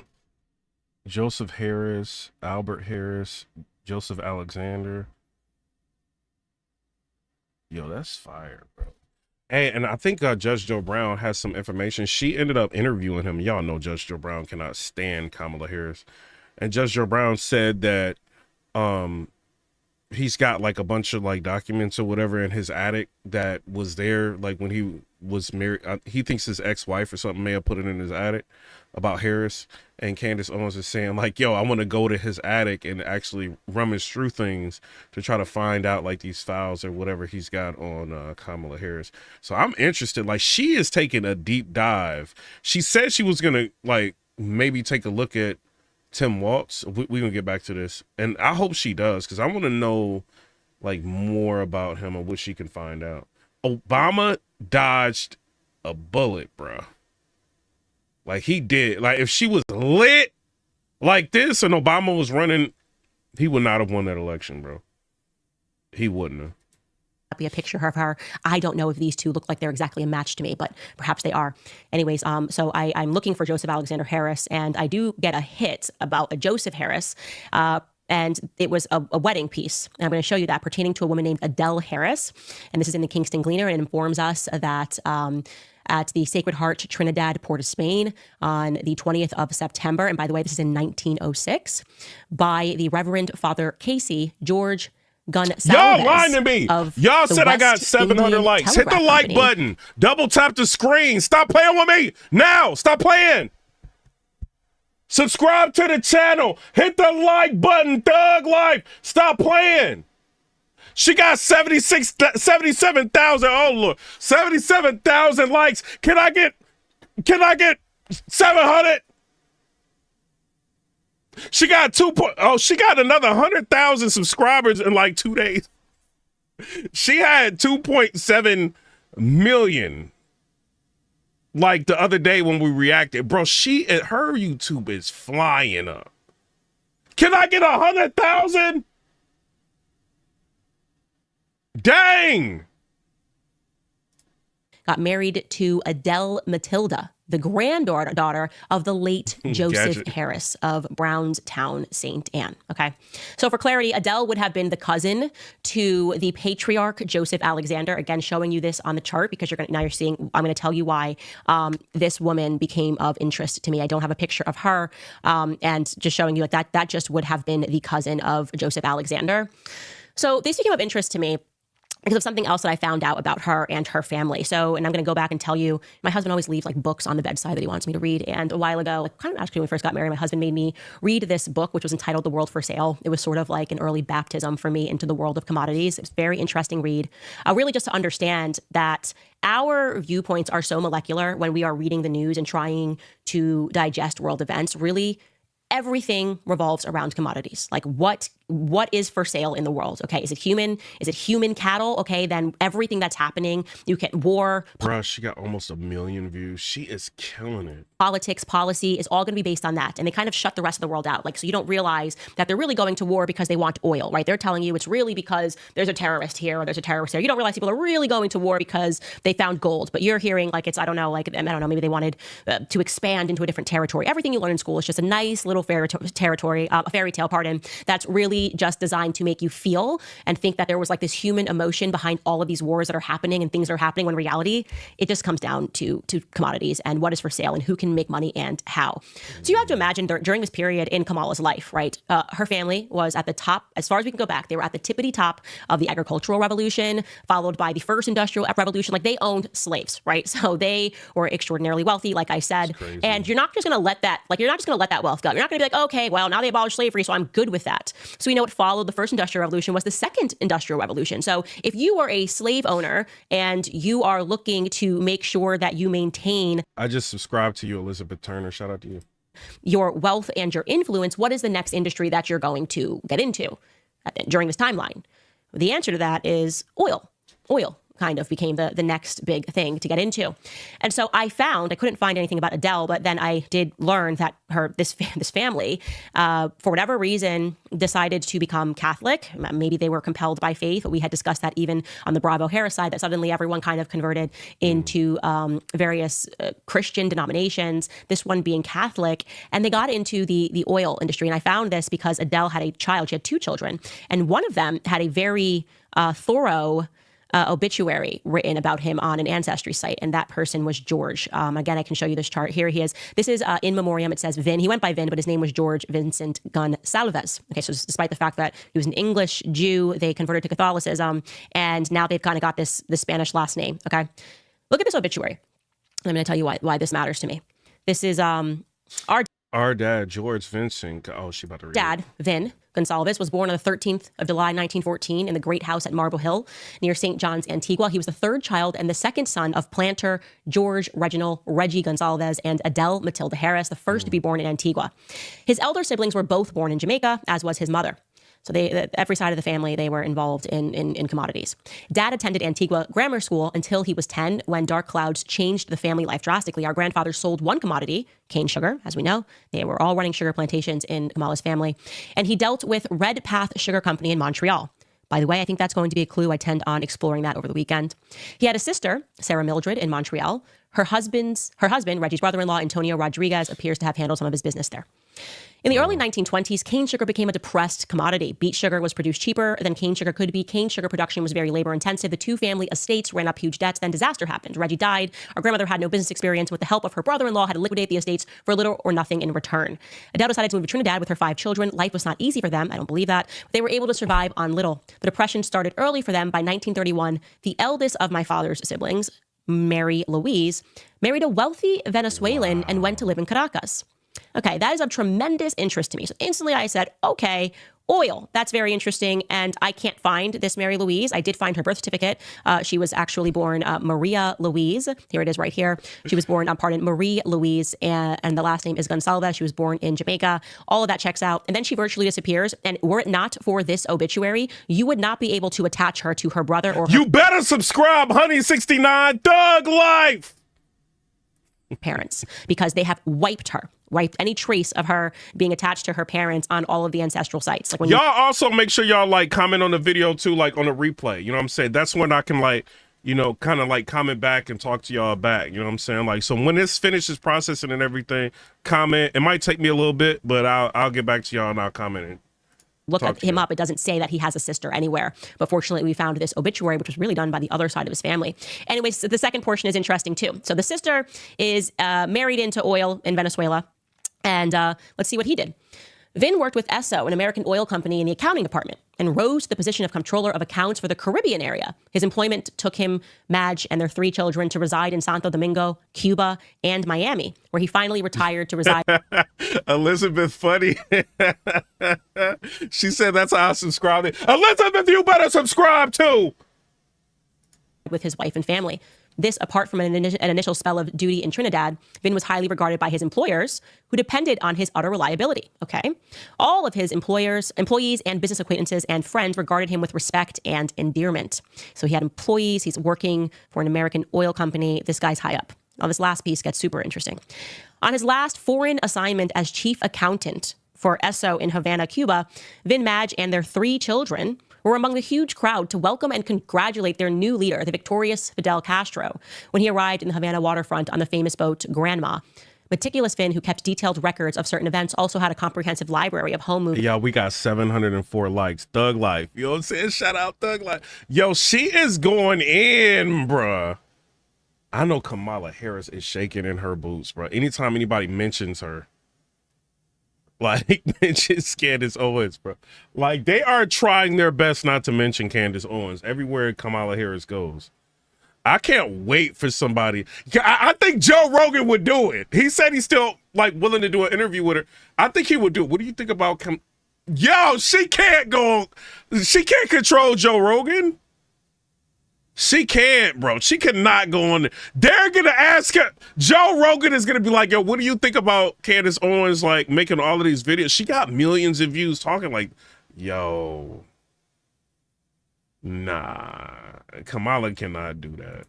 Movies, which included 16mm movie recording of that memorable occasion, which clearly shows George, Virginia, Douglas, and of course, Fidel Castro. I saw this movie at their Miami home. However, it was soon afterwards that Mr. Castro declared his real intentions of transforming Cuba into a communist state. Oh, I'm sure that they were so surprised by this. Panic set in. All who could left hurriedly for Miami. Vin sent his family, accepting George, to Miami to await his arrival. George offered to stay with his dad, which was very good. But this is called love. Noble Vincent gallantly decided to remain in Cuba to try to complete his job as the chief of Esso's office. You see, Castro had ordered his army to confiscate all American and foreign property, but why make the transition easy? After shipping the most vital information and files to Miami, it was decided to destroy all the remaining records. This is what Vin did. All the Cubans got was confettis and shreddies. Vin and George had to run for their lives and caught one of the last flights from Havana to Miami. Shout out to Honey69. Kind of stuff which Vin was made. So I call bullshit on those last 2 sentences. It's just a thing that everybody does. After they work with communist governments and yo, she said a bad word. They're corrupt. They then try to tell their families like stories, like, or they try to sell to the public, like, no, we worked with Fidel Castro, and there's like, yeah, there's evidence that we stayed there, and like he was starving his people, and we were working on behalf of oil companies, but we were lucky. We made the very last flight out, and all was good. Like it just happened to be like wherever we go, there's just communism in our family, but like it's not us. We fortunately escaped with our lives. She's revealing communism and Kamala Harris's family.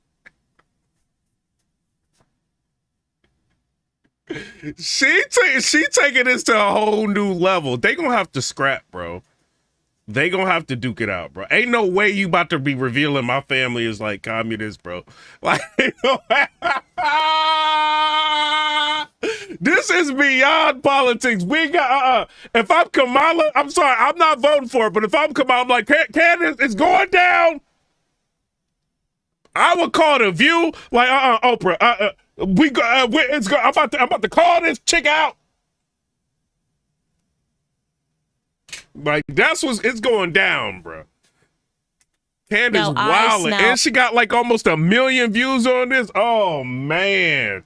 A family, when I was reading this, and Tobias, you see this? This is crazy. realizing that now it looks Shout out like to Candace. I'm going to be able to find Kamala's family with new Spanish names in Venezuela. Don't know if you've checked into Venezuela lately, but that also got robbed by communism due to people that, well, I would say probably had an interest in their oil, a lot of oil. It should really be the richest country in the world, but it's not because of communism.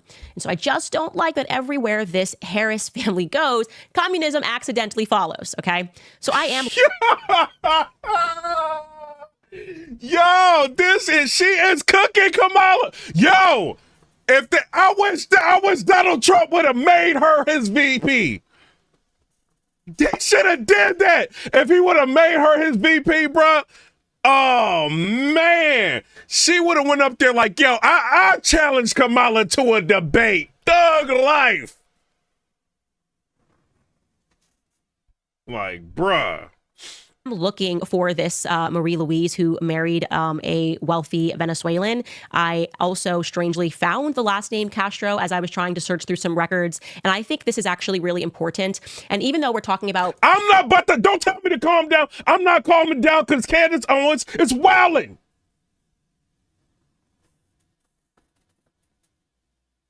She's spitting facts. Shout out to Nathan Wood. Shout out. Paige Dawes, shout out to you. She's spitting facts. Y'all mad? She done revealed that she making up family members in her book. Yo, allegedly, Kamala Harris has got a family member that supposed to be her grandmother that allegedly had passed on before she was even born. So who is this lady you acting like is your grandmother? And then Candace Owens reveals that was the help of the house. And now she going further and she revealing that her family might have like communism. This is crazy, bro. And she revealed her family had plantations. Joe Rogan is asking Kamala Harris about all this. I guarantee you, if she ever came on the Joe Rogan podcast, she gonna have to answer to this. Who would be Kamala's cousins. I do also know, and this kind of made me think of the Rothschilds story of like the banking dynasty where he sent his sons to different corners of the world to start banks. And I'm thinking like this is sort of looking a lot like maybe family members got sent to different corners and got involved in politics, but we are dealing with a family that has always had a lot of power through every century, and it concerns me, okay? When we start running up and dealing with oil. Dude, why did you say, Tim said cognitive dissonance. Cognitive dissonance means it's a discomfort a person feels when their behavior does not align with their values or beliefs. And we start hitting up against So are you Fidel talking Castro. about her? We're talking about slavery, and we're talking about a woman. Maybe that's why she dropped the Latina accent. Maybe she's like her auntie, and she was just like, "Oh, sorry, I forgot I was not in Venezuela." But like, we're dealing with a family that seems to morph according to whatever they feel they need to sell themselves as to gain power. I again want to state that Kamala and her family are incredibly dangerous people. This woman did not grow up middle class. She grew up, her family, her mother's family was extraordinary wealthy, and her father's family was extraordinary wealthy. And it was confirmed to me by her own relatives that her father was handed a business in Jamaica. This is not. Yeah, she did. Like, shout out to 3-6 for the subscription. I appreciate you. Your middle class person doesn't Hey, just. can somebody tell me? I kind of want to like cash at one of y'all just to see if y'all can see if it's working. Like the membership. Like, see if my membership is like working. Like, I don't know. Because I just like filled out all that stuff for the membership. Like wake up and go, oh, okay, you descend from unbelievably wealthy slavers and plantation owners and sugar plantation supervisors and Standard Oil people. And like, yeah, sure, like there's some video footage of you and Fidel Castro. But you girl, you're in these streets. You are from these streets. I cannot impress enough that Kamala Harris is potentially an incredibly dangerous person. I know that we are already in the middle of people voting, but as much as you can work to get this information out there, I am telling you, there's something dark. And I think, and when I say something dark, I don't mean a black person. There's not a black person miles and miles within this family. I can't find one black person. But I'm thinking that the... She is cooking Kamala, bruh. melanin, if my guess is correct, is going to come from an Indian. Yeah, she is bad A, bro. Can you imagine her as your lawyer? Man, if I'm in trouble, I'm calling Candace Owens, bro. That may be in her family, because we know that Indians were involved in the sugar trade.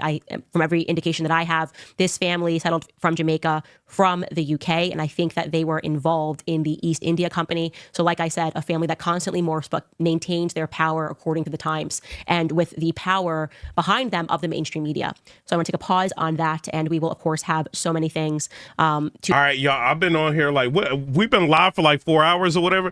Shout out to everybody that subscribed. I'm about to Monday. We're going to be back later. You know what I'm saying? Like, hit the notification bell. Also, if y'all want to talk to me, whatever, just catch the replay, comment, and then I'll end up commenting back and responding to y'all. You know what I mean? Later on today, before I go live, I'm going to make sure I respond to y'all.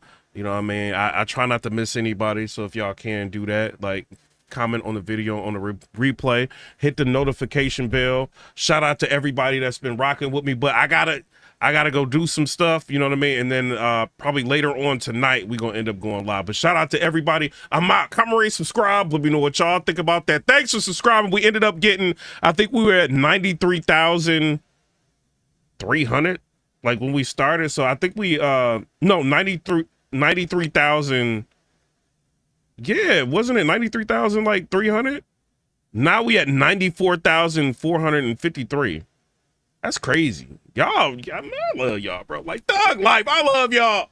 You know what I'm saying? We're going to end up getting this channel to 100,000 subscribers one day. You know what I mean? And look like it may happen like sooner rather than later, because we got 25,000 subscribers in like 3 weeks. You know what I'm saying? So shout out to y'all. But I'm out. Comment, subscribe. Let me know what y'all think about that.